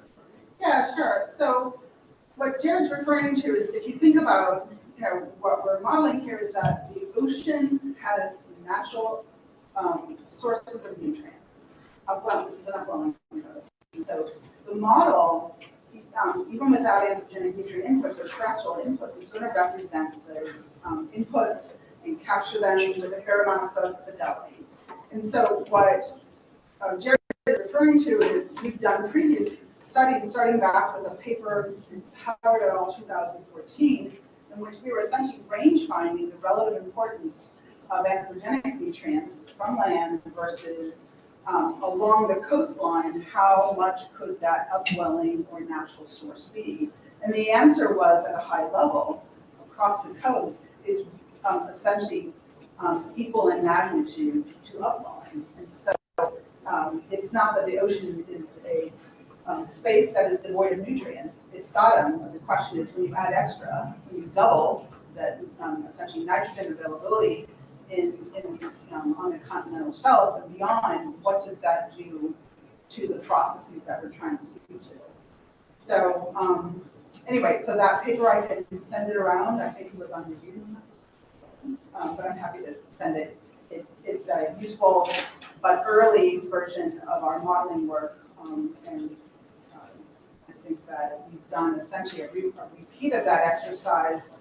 So I don't know if they saw, if we've called it out specifically in issues area at all. We've done mass balance as well in the more recent time here. Okay. Did I get it, Jared? Okay. All right.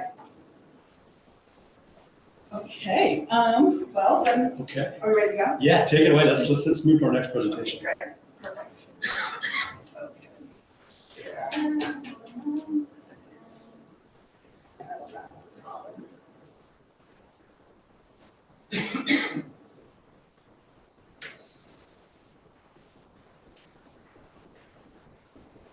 There's another question about biogeochemical data availability that we'll throw into the mix.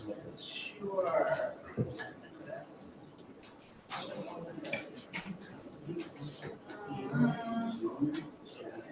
just want to make sure.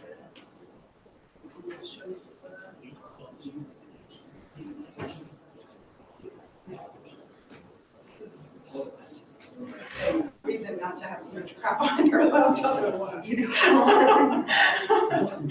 should have some discipline. All right, can the folks on the phone see the PowerPoint presentation? Yes. Okay. Perfect. So Christina Frieder, you've already met her on the January 9th webinar, so I won't introduce her again with the bio, but she is in person. Thanks, Martha. Okay, I can hear that you guys appreciate by now that this is definitely a team effort, so I'm just one person representing among.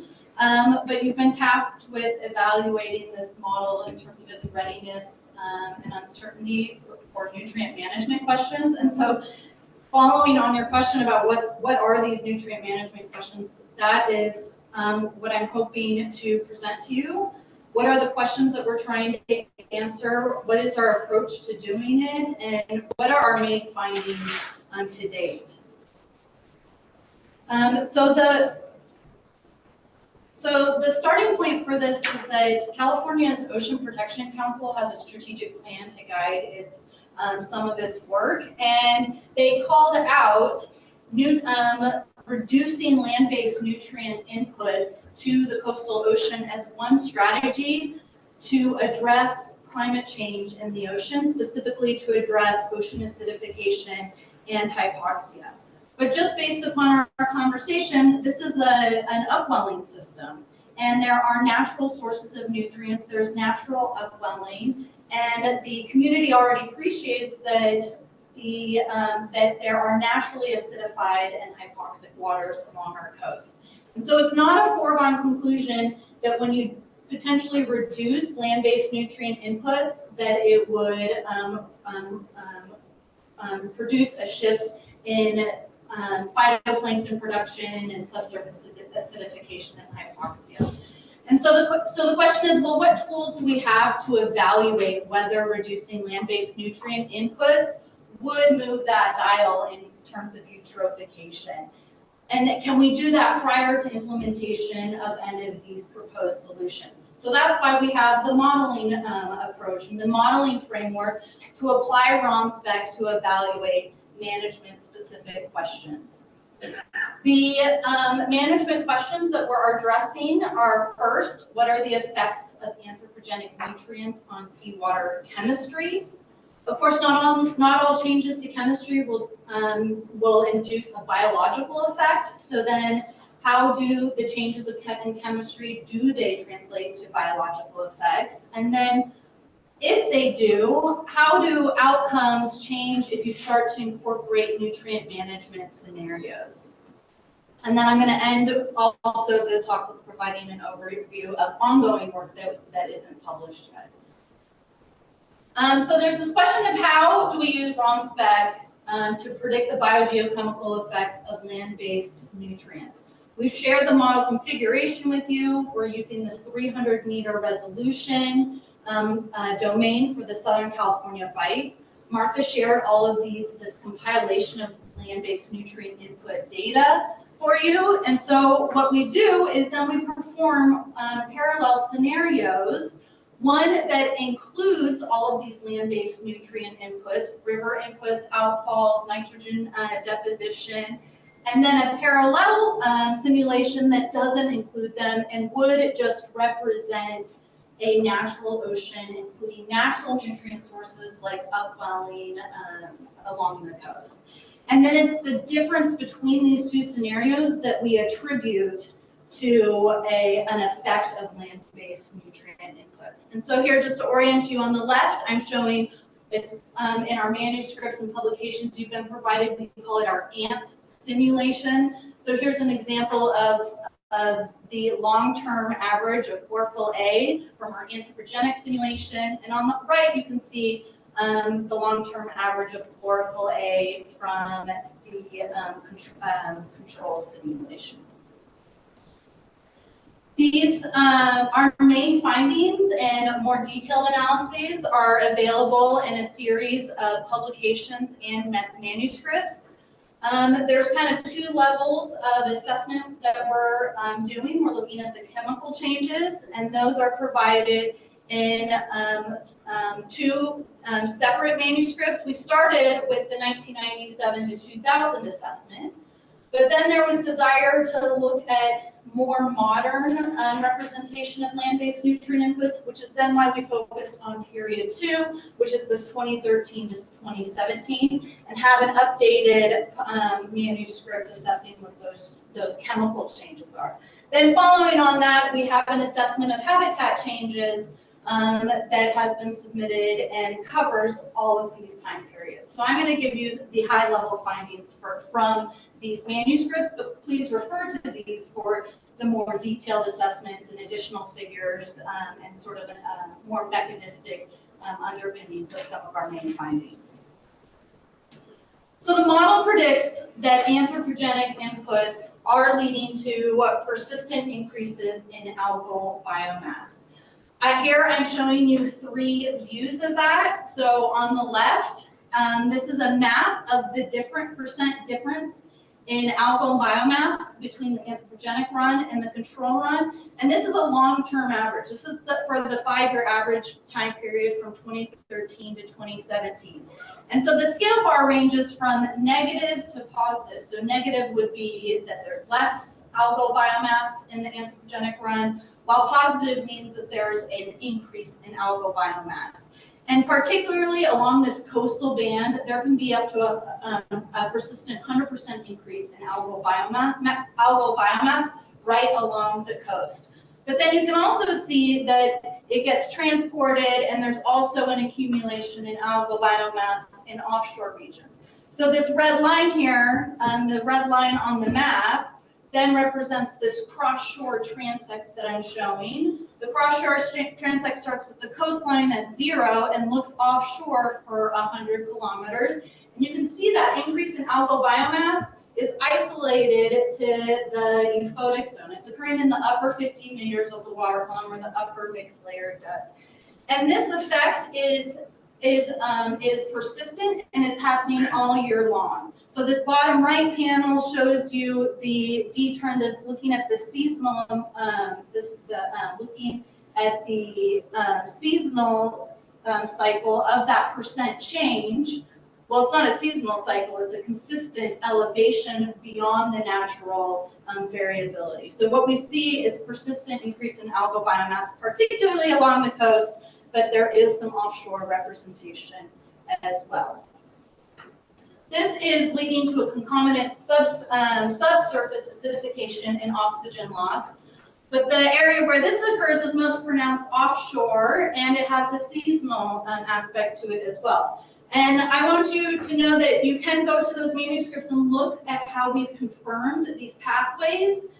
We've looked at what the mechanisms of the physical cross-shore transport are that affects not only the inorganic nutrients, but also this phytoplankton biomass, the organic matter into offshore regions. We also have these some recurrent eddy features that are trapping this inorganic and organic material that leads to enhanced remineralization that is the cause of the subsurface acidification and oxygen loss. So again, I have the same figure types you can see on this map, that there is subsurface oxygen loss that is most pronounced in this offshore region, southeast of Catalina Island. When you take that cross-shore perspective, you can see this isn't in the surface waters. This is a subsurface phenomenon from the remineralization of that excess organic matter. It is occurring 50 meters to deeper in the water column. And there is a seasonal component to this where most of the oxygen loss is occurring in late summer and fall. I haven't shown, I'm not showing you the acidification, but know that the outcomes for acidification parallel this because it's linked to the remineralization cycle. So the acidification looks very similar to this change in oxygen.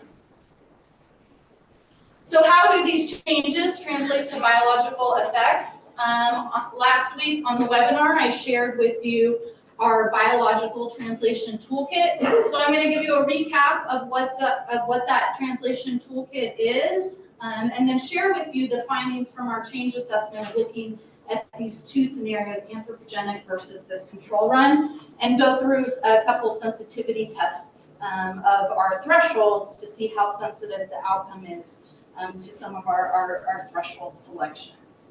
So just as a reminder, because we know that the subsurface oxygen loss is happening, and acidification is occurring in the upper 200 meters of the water column, we really wanted to focus on taxa for which we had information that come from those same habitats. So for acidification, we relied on thresholds that were developed for pteropods, which are a calcifying zooplankton. And we have two types of thresholds. We have a sublethal based threshold, which is equivalent to aragonite saturation state of 1.4, and then a lethal based threshold or aragonite saturation state equivalent to 1.0. For looking at the effects of oxygen loss, we used the lens of the metabolic index to look at aerobically available habitat. And the taxa we focused on was northern anchovy, and we have corresponding both sublethal and lethal metabolic index translation thresholds available for this species.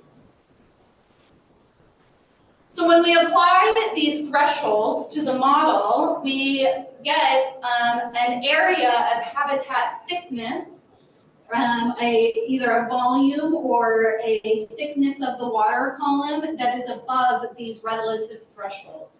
And the first thing that I want to point out is that the lethal thresholds that I just identified for both acidification and oxygen loss are rarely triggered in the epipelagic or in the upper 200 meters of the water column. And so we now focus on the sublethal thresholds because those are pervasive within the upper 200 meters of the water column. So this is, on the left, I have the sublethal threshold for acidification. You can see this is a 20-year time average, so you can see that it's occurring between 80 and 140 meters on average across our Southern California by model domain.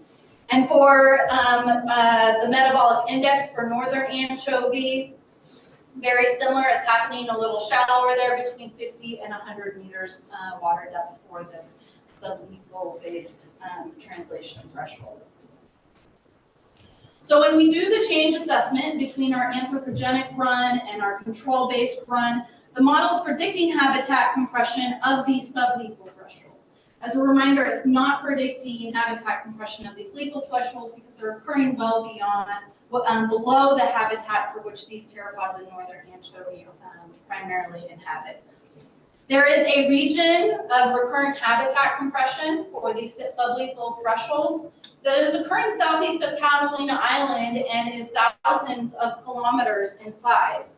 So here is looking at late summer months for the simulation years for which we can contrast from anthropogenic and control. And to orient you, the blue, the scale bar is blue, meaning there would be more habitat in the anthropogenic run, versus red means there's less habitat available in the anthropogenic run relative to the control. And so there is an area you can see of over 20% habitat compression that we feel confident is a difference beyond the intrinsic variability of the models. And so we really focus assessments on this region of 20% habitat compression for both acidification. And then you can see the outcome for the metabolic index for northern anchovy has a very similar geographic pattern and a 20% habitat compression area occurring southeast of Catalina Island. Now I want to say that you can see that I call this recurrent habitat compression. It's because there's a seasonal phenomenon to this, and I'm just showing you the late summer months because this isn't a persistent feature. It's not lasting all year long. It's occurring during the late summer to early fall months. So these are the annually detrended, looking at every single year within this area of 20% habitat compression. And you can see that compression begins to onset in late summer and early fall for both metrics. So there are times when you can have up to 80% habitat compression just within this region. This also coincides seasonally with when we have the least amount of natural habitat available. So it's basically taking the seasonal cycle and compressing it even more in the time period of natural seasonal habitat compression. We've also done some sensitivity analyses to look at how sensitive our outcome is to our definition of thresholds. So as an example, we find that our habitat change assessment for our acidification threshold is minimally sensitive to that value choice. So on average, I've been showing you the habitat compression for a value of 1.4, in that region being 20%. But if you look at a range of values from about 1.2 all the way to 2+, all of those values are undergoing habitat compression. And really the reason for this is because, as I showed you in the chemical change assessment with the oxygen loss, right, it begins at 50 meters, but it extends throughout the water column. So because the effect on chemistry is occurring across such a broad region of the water column, it also means that you are encompassing a large range of aragonite saturation state values. So here's a cross-shore perspective through this region of habitat compression. So here's the coast. I can see that my x-axis got cut off, but this is going about 150 kilometers offshore. You can see here, this is the map view of this cross-shore transect. And these gray contours represent the chemical changes. So this is a negative 0.3 loss in aragonite saturation state between the anthropogenic and control in the core of this. This is like the core of maximum habitat loss or maximum chemistry change. And then overlaid on this are these habitat metrics. Sorry that it keeps going forward. In terms of our thresholds for the metabolic index, we chose to focus on northern anchovy because we had a case study already published for northern anchovy for metabolic index and how it corresponds to abundances abundances in the region. And we wanted to see how sensitive the outcome might be to just choosing northern anchovy. So we actually have metabolic trait information from a growing global database of marine species. And we know the probability of metabolic trait, of any given combination set of metabolic traits for marine systems as well. And so we've gone to look at what are the fraction of species, based upon these known metabolic traits that inform the metabolic index, what are the predicted fraction of species that would be either gaining habitat change in this region of habitat compression versus losing habitat change. And I've noted out where the anchovy lays out on this, but you can see overall, among the metabolic traits, most species would be losing habitat, but there are some species that are very hypoxia tolerant that would be gaining habitat in this specific region. So now that we've gone through the main findings about the chemical changes and how that's translating to biological effects through these acidification and oxygen-based thresholds, the third management question is then, can nutrient management scenarios modify the outcomes of this anthropogenic scenario? So this anthropogenic scenario is supposed to be our more realistic scenario of the present day of modern nutrient loads. We've established that when you go back to an ocean, a control ocean of no nutrient inputs, that there are effects. So now we want to know, is there a wiggle room of turning the dial with nutrient management scenarios to modify these outcomes that I've just established through the AMP? And so what we've done is perform additional set of scenarios to identify if decreasing outfall inorganic nitrogen loading influences the effects that I just went through. First, we evaluate how just reducing those inorganic nitrogen loads alone modifies the effects, and then we consider potable water recycling, which I'll get into those scenarios as well. So first, just looking at reducing the inorganic nitrogen loads from outfalls, we performed 2 additional scenarios, and these reductions are applied across all ocean outfalls, all of the ocean outfalls. So we have our current loading scenarios. I'm going to walk We have our current loading scenarios. This is our anthropogenic run. And then we perform 2 additional, one that represents a 50% reduction in inorganic nitrogen loading. And then there's an 85% reduction scenario in the inorganic nitrogen loading to the coast from ocean outfalls. The model predicts that when you incorporate these reduced nitrogen loading, we see a reduction in the bite-wide model domain primary production. So this is the percent change in net primary production, and it's scaled between the anthropogenic and the control run. And when the nitrogen loading is reduced from 50% to 85%, you can see it's not quite 1-to-1, but that there is an overall reduction, 40%, and then over 60% reduction in the net primary production. And the error bars are on this represent 4 different years of simulations that we've done. So this is the error of those, or the variation among those 4 years. That reduction in primary production improves the subsurface chemistry effects that I've shown you, as well as suitable habitat area.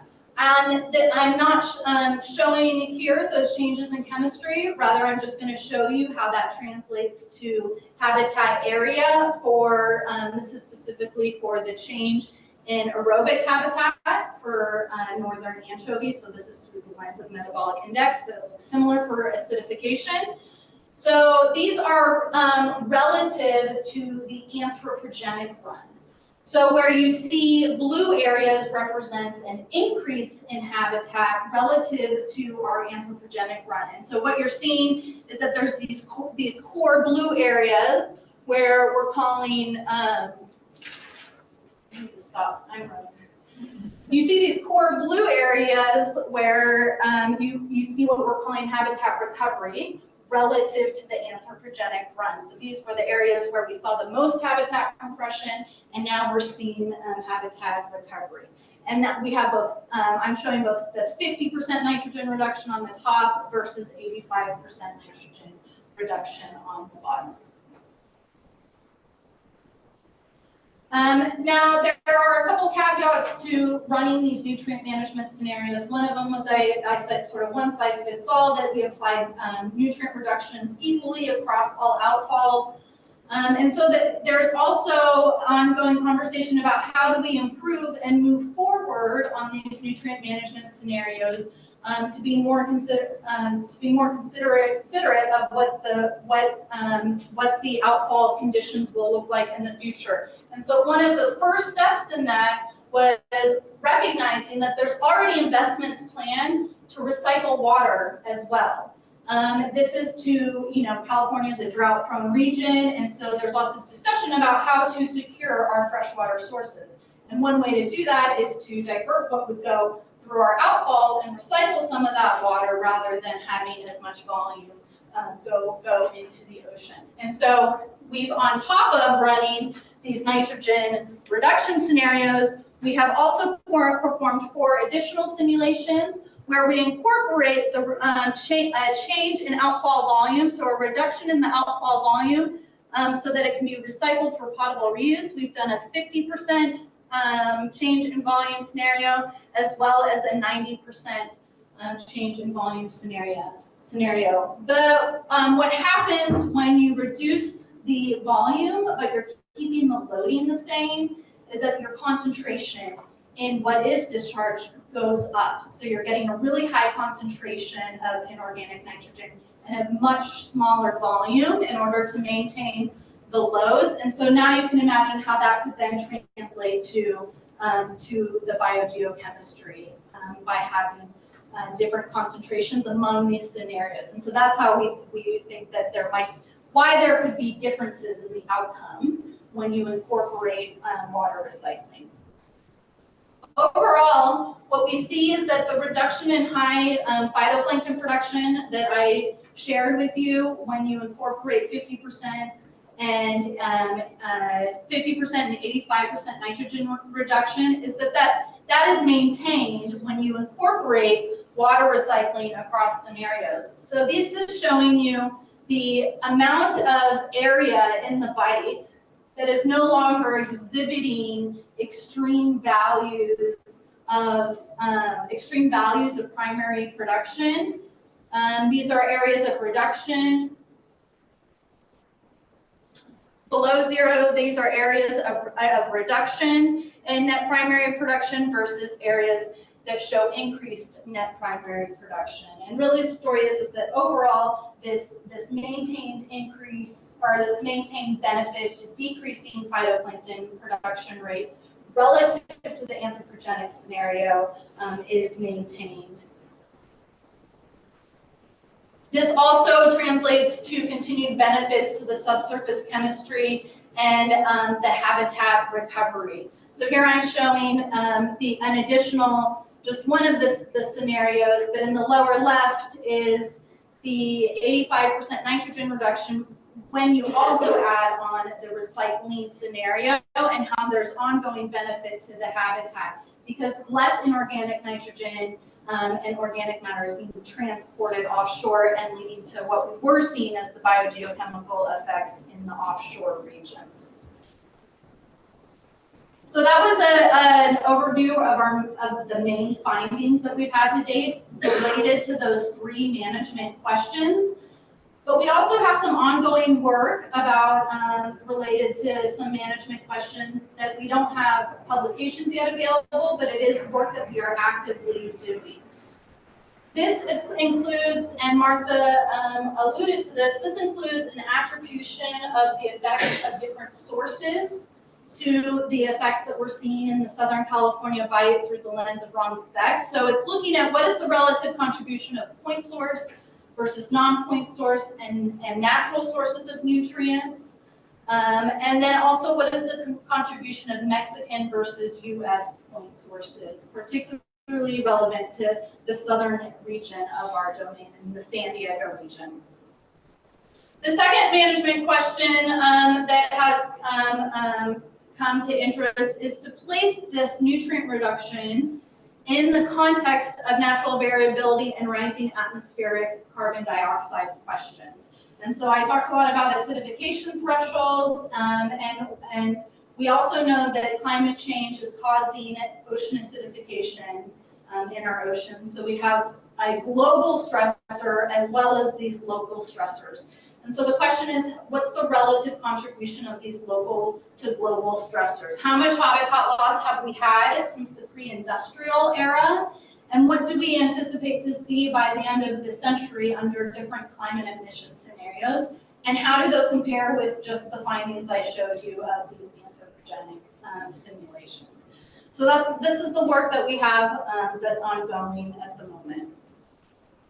And we'd be happy to take questions. Thank you. Yeah.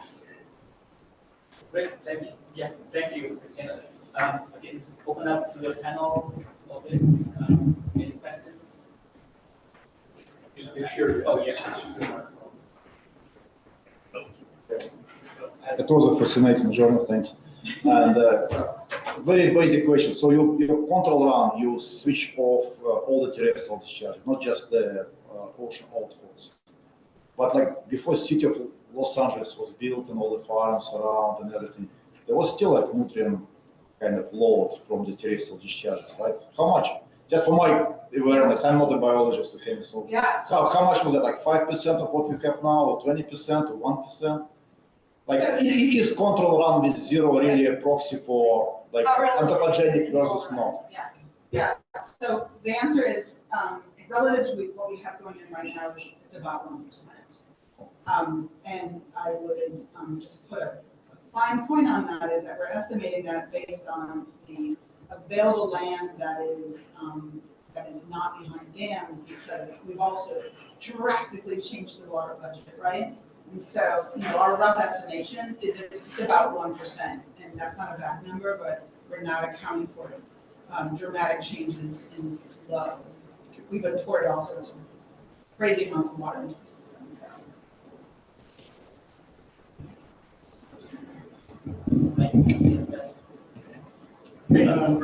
So, first of all, I think not all the nitrogens are created equally.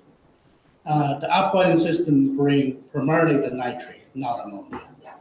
And there is a very rapid change going through the biological processes for ammonia, including the uptake by phytoplankton in the dark, right? So I think this is the one part I'd like to hear more. The habitat recovery, that map, the 5 years average, and then with the different scenarios, it has a difference.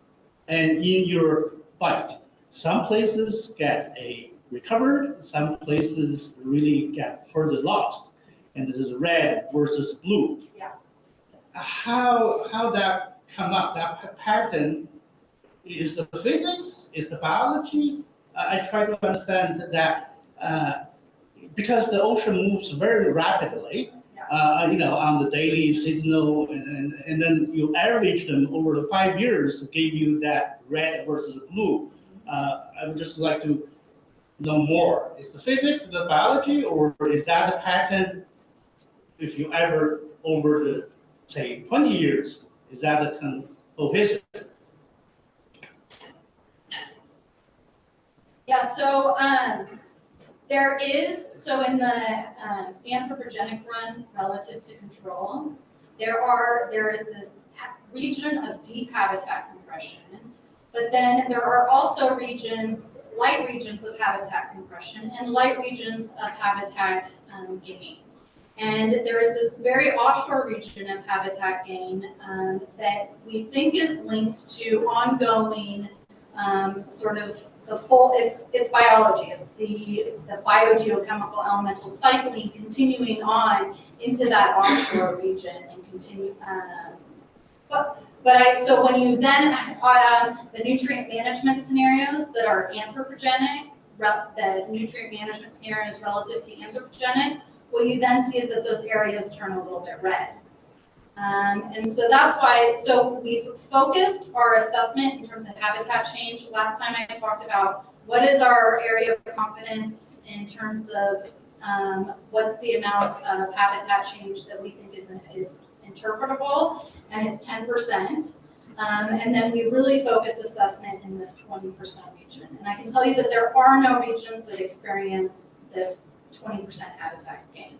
We only have this region that expresses deep habitat compression. So we've really focused assessment there. But there are these like region-wide circulations of the biogeochemistry that are leading to sort of patchiness of gain and loss. And I'd like if Faisal also got into that, because it's linked to the chemistry, right? Like the habitat is through the lens of the chemistry. And can you also comment on the temporal variability?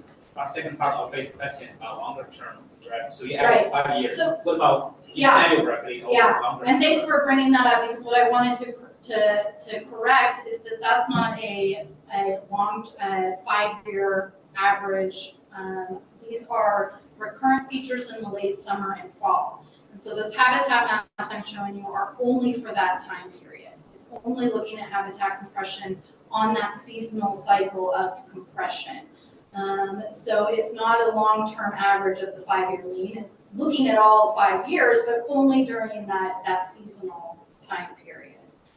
If you look at if you just take the long-term mean of all the years that we've simulated, there is a dampened view of habitat change, but there is still this habitat compression region that comes up. It just says on the long term, it's about 2 to 5%. What about each annual? So I don't know how much variability the circulation has. Right. So this compression feature, the seasonal compression feature, we've done 9 years we have 9 years available for comparison between the anthropogenic and the control run. And we see this large compression event on 7 of the 9 years. So there is a good deal of repeatability, interannual repeatability of these events. Is that very much dictated by the circulation? Or? It seems to, I would say by the climatic state of the system. So meaning like what's the interannual climatic state is more germane. But that can be also followed up in more detail. Yes, Do you have? yeah, I mean, ocean state is dictated by, ocean circulation is dictated by climate cycle or ocean state. So the basis of the thermocline is important too. That's why 7/9 years we see this. Does it mean that this feature will remain for 20 years? No, it can change. We talk about persistent feelings. These are things that are kind of, kind of new in our like discoveries with this model, right? So we know those exist from literature. Like, people know persistent feelings exist. We don't know exactly how much they move. They disappear over time, after 20 years. So those are really good questions that we don't have here. But the only what I'm sure about is that these features move in space and time. And the other confirmation is that those features really have strong impact in containing these nutrients, organic matter, and impacting or amplifying these biogeochemical processes like uptake and demineralization that impacts on those durations, specifically on specific seasons when the water is most fortified. For example, if you take El Nino and you take La Nina, you have very large bookends of the thermocline depth and water column temperature. So you see different patterns between these two extreme water conditions. And then you have regular years, what you call regular years. Where you have less of the extreme conditions, but you have like maintained long time contemplative effect actually, or but this effect is the effect on the habitat. So that answer your question a little farther with that, or? Yes or no? I think it's all about a control volume. When you integrate them together, the blue plus the red, and you may come up with red or blue, depends on the control volume. I think I just want to make that clear. Fair enough, and I think that what we were challenged to do by the stakeholders, and we attempted to do it, so I think it's back to you guys to judge it, is to do a mass balance analysis to really understand that and to draw those linkages. And so if you have any other suggestions about what we may have thought to do, we'd love to hear it. That manuscript is a couple weeks away from the final version. It's gone through the review cycle, so it's all good. So we'd love to hear your suggestions. You had another question about the effect of ammonia versus nitrate. We'd love to answer that question whenever we have time to do so. That would be a good time. Okay. Okay, so I'm going to give a high-level answer, and if I screw anything up, I'm going to continue to jump in. So there's a couple different pieces of this. I said that the nitrate is really the major oceanic source, so that's clearly going to have an impact. I understand that the BEC model treats ammonia assimilation in a way that causes the primary productivity to be enhanced. The exact specifics of that I would lean on Faisal and Daniele to answer for us. We have done simulations where we've converted all of the ammonia to nitrate and looked at the difference. That's a student paper. It's winding its way through various versions of submission right now, but the answer is roughly it impacts it by about 30% in terms of the overall sort of production along the coast. Karen McLaughlin, who I failed to introduce, but who's actually a really important member of our team. Karen, stand, or at least wave your hands. Karen is our regional monitoring coordinator. She's also a biogeochemist and has a lot of expertise in the observations that were the basis for this. Karen led a study where we looked at the rates of nitrification around the outfalls, specifically to try to understand what happens to that ammonia in the environment? And the short answer to that is that it nitrifies fairly rapidly to nitrate. So in the end, we're talking about this currency of nitrogen that is, for the large part, it could still be fairly driven by nitrate, all of the dynamics. And the rough answer is about 30%. We'll see what the final student version of that paper says. So what's 30%? Did we reduce So- the enhanced the PP by 30%? Yeah, so if you take all of the alcohol nitrogen and you push it over to nitrate, Yeah. then, how does that change? The MPP was in that narrow back of the coast on the continental shelf, and the answer was it reduced it by about 30%. Reduce the enhanced PP. Correct. Yeah. Yeah. Yes. Yeah. So relative to what, that's right. So maybe if we're gaining about 100%, it knocked it back by. Mike, we'll turn on the microphone, please. So I had a couple questions about the biological decisions. So one thing is that I wonder if kind of the way you're averaging the habitat volume might be underestimating the impact on something like northern anchovy, because they're of course not homogeneously distributed throughout the region. They tend to like the coastal diatom-rich waters, and that seems to be the area that's getting hit the worst. So I wonder if there was a way to kind of look at more specifically where we tend to find them and what's going on there, and if you might actually see more of an effect. And then my other question is why the focus solely on epiplagic when hypoxia tends to have a focus on benthic taxa substantially more. Yeah.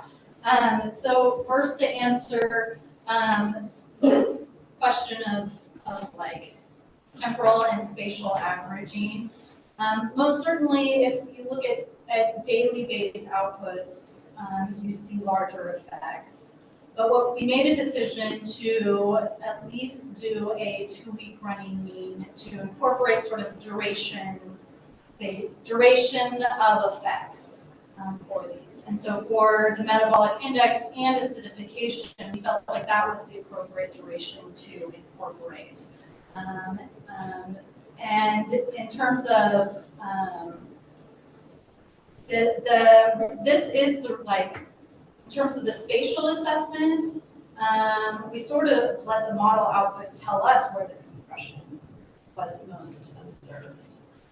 And now it's that's an extra, your jump to populations is that extra translation piece, which we haven't really been directed to do yet, right? Like what's the effect on northern anchovy populations? We're not making that translation piece yet. We're just saying where is there aerobic habitat change for these species.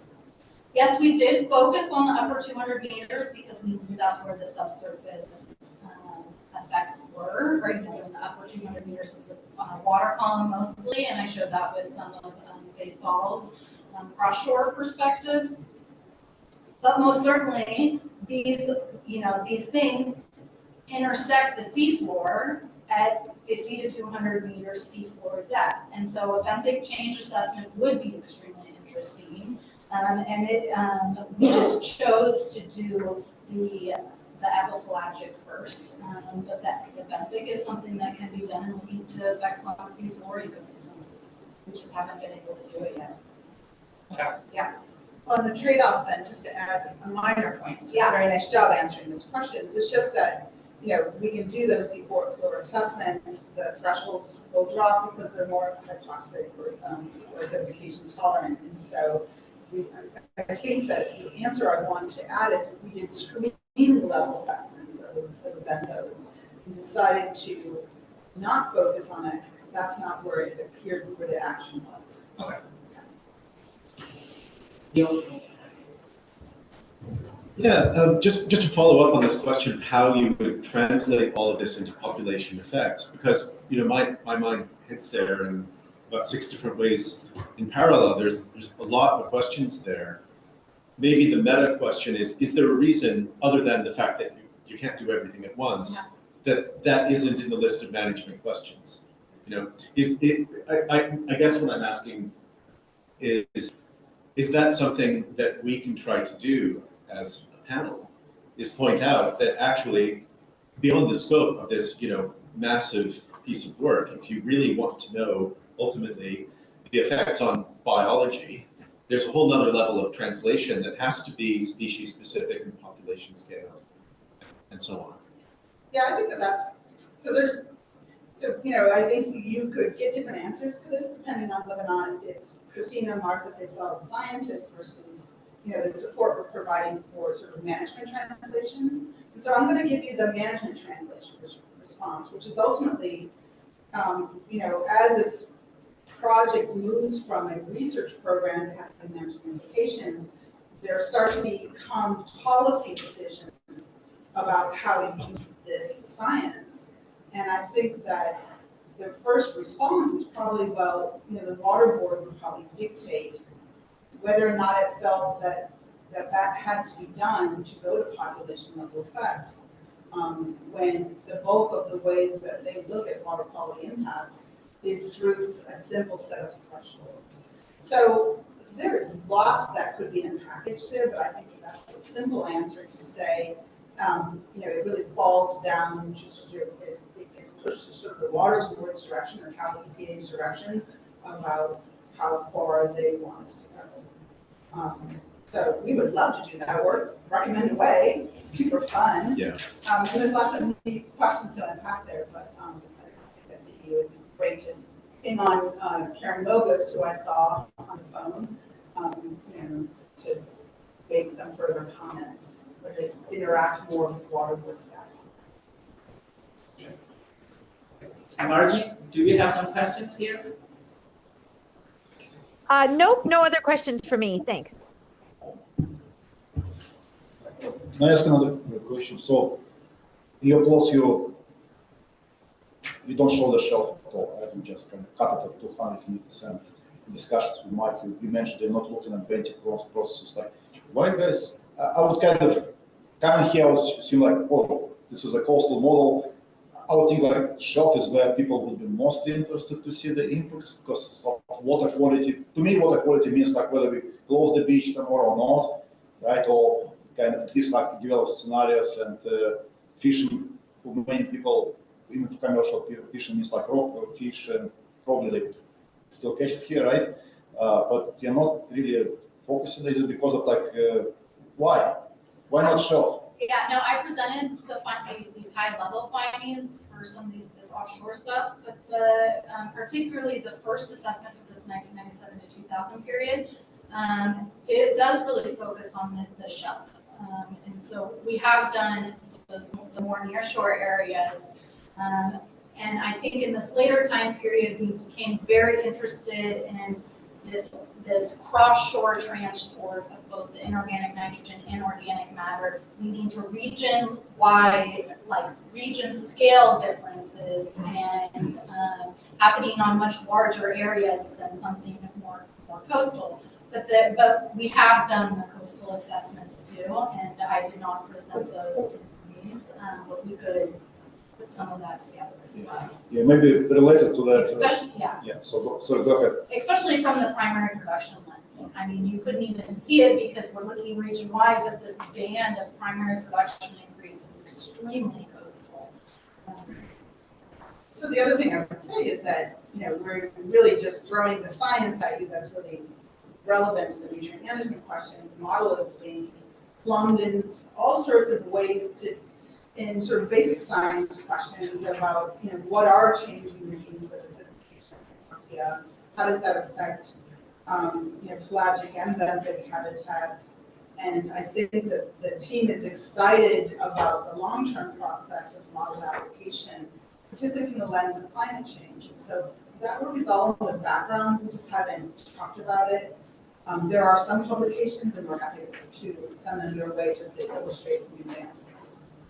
Maybe related to that, as soon as you mentioned upwelling kind of coastal model, my expectation from where I came actually in my career. So like first thing I would have loved to see it.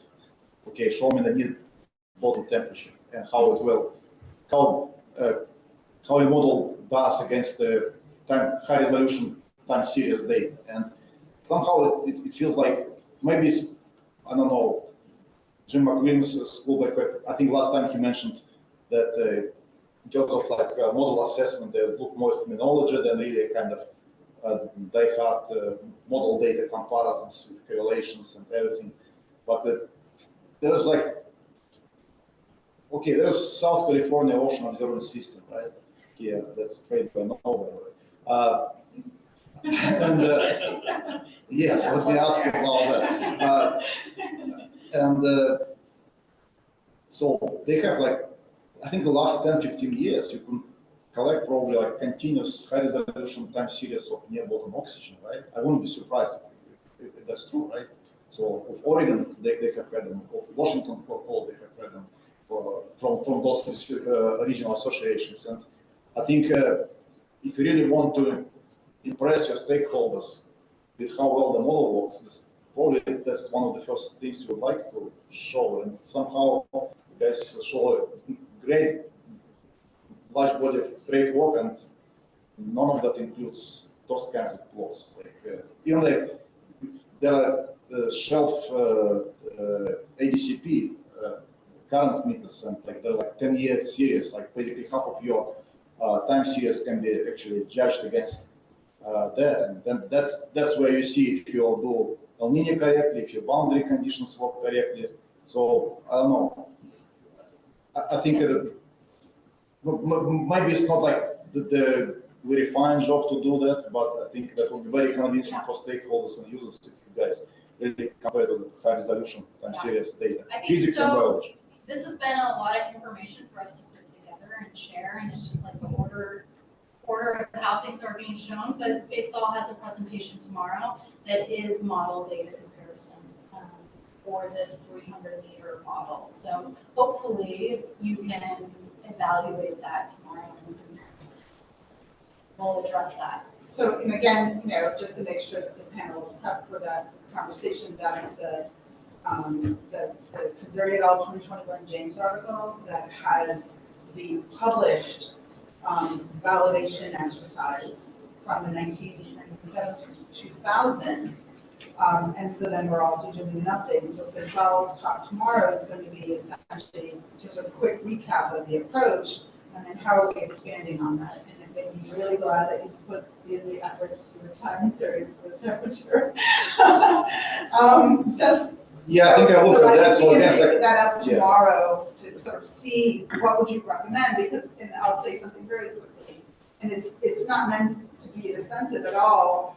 Faisal could spend many, many years on validation. What we ended up doing was we prioritized gradients in terms of what, based on our community of partners and science advisors, what were the things that were most important to pick out and to include in this validation paper.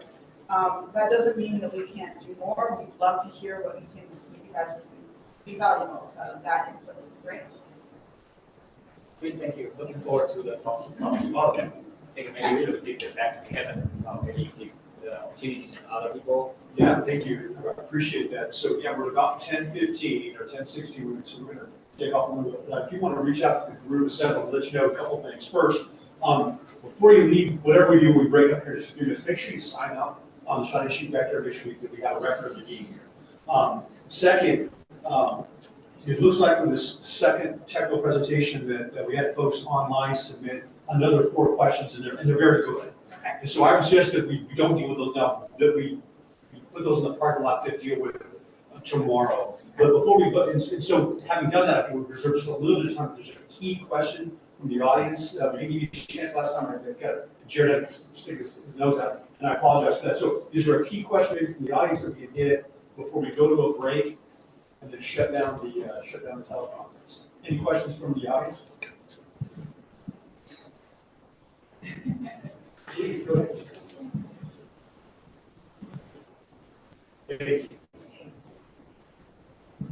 Yeah, thanks for your presentations. I was just wondering, you talked, Christina, a lot about habitat compression, and it's particularly kind of in the coastal region. How do the timescales on which you're averaging sort of translate to the representation of internal tide or internal wave cross-shore transport, and what that does for habitat compression on the shelf as opposed to how you're representing it offshore. Because, we've seen lots of papers about how these internal waves can transport that deep water onto the shelf. And I'm just wondering what the timescales of averaging in the model and how you guys are looking at that sort of translate to how you quantify that compression and that effect. Because they're very high frequency or compared to your time series. So I had mentioned that we apply a level of temporal averaging that matches biological responses, so like a duration of response from an effect. And that's a 2-week running mean. And so we're dealing with, while the model steps very rapidly, we have daily outputs, and I'm averaging those daily outputs across 2-week running means through the lens to say that that's what's biologically meaningful. So it means that something like internal tides and the high frequency of that is not being evaluated in terms of this habitat lens relative to what's happening on longer time scales that we think are more biologically relevant. That's the decisions that we've made, yeah. For those of you online, that was from Kristen Davis, who's one of the science advisors on the project. Everybody have questions? Sure.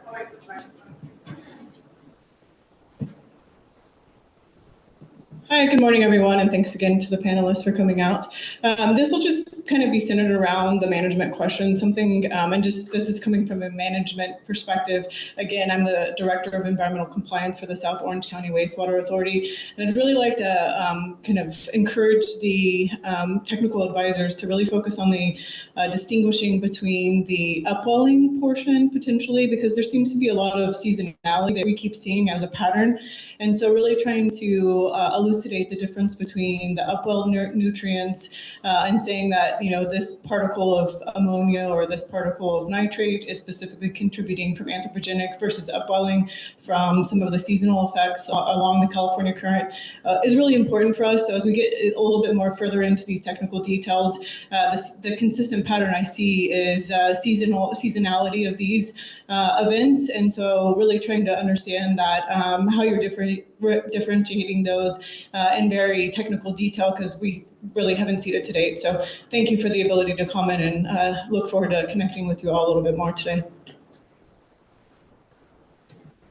Share anything else before we take a break and shut down the teleconference? I think the discussion has been great. I think you want, yeah. Nothing else for me to add, I think. Yeah. So you were going to ask another question. I think everybody's. Do you have any more questions? Okay, we're all good. Thank you. Thank you. I want to thank everybody for joining us online. We're going to adjourn the teleconference here in just a few minutes. We're going to take a very short break, and then we're going to, for the folks who are interested in going to the tour of GWS, we have a couple options for you. You can join us on a bus. We got a bus that will take at least 20 people, and then we have a number of private cars as well. And then we're going to do a live stream for Margie if she'd like it. It's good so she doesn't miss the reverse osmosis. We don't want to do that to her. But again, you'd be so kind. Sign up in the shop sheet so we have a record of being here. Thanks to the presenters. You did a great job this morning. We'll see you all again tomorrow. And then stay around for the afternoon because we've got a lot of follow-up questions to hit tomorrow afternoon too. So thank you for your help and assistance. Again, everybody, appreciate you traveling down today. We look forward to seeing you over at GWS in a few minutes. So we'll meet back here in say 5. Yeah, meet back here in 5. And we'll walk out. Okay.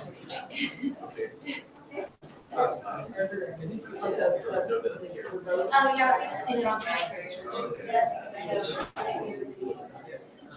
was I was.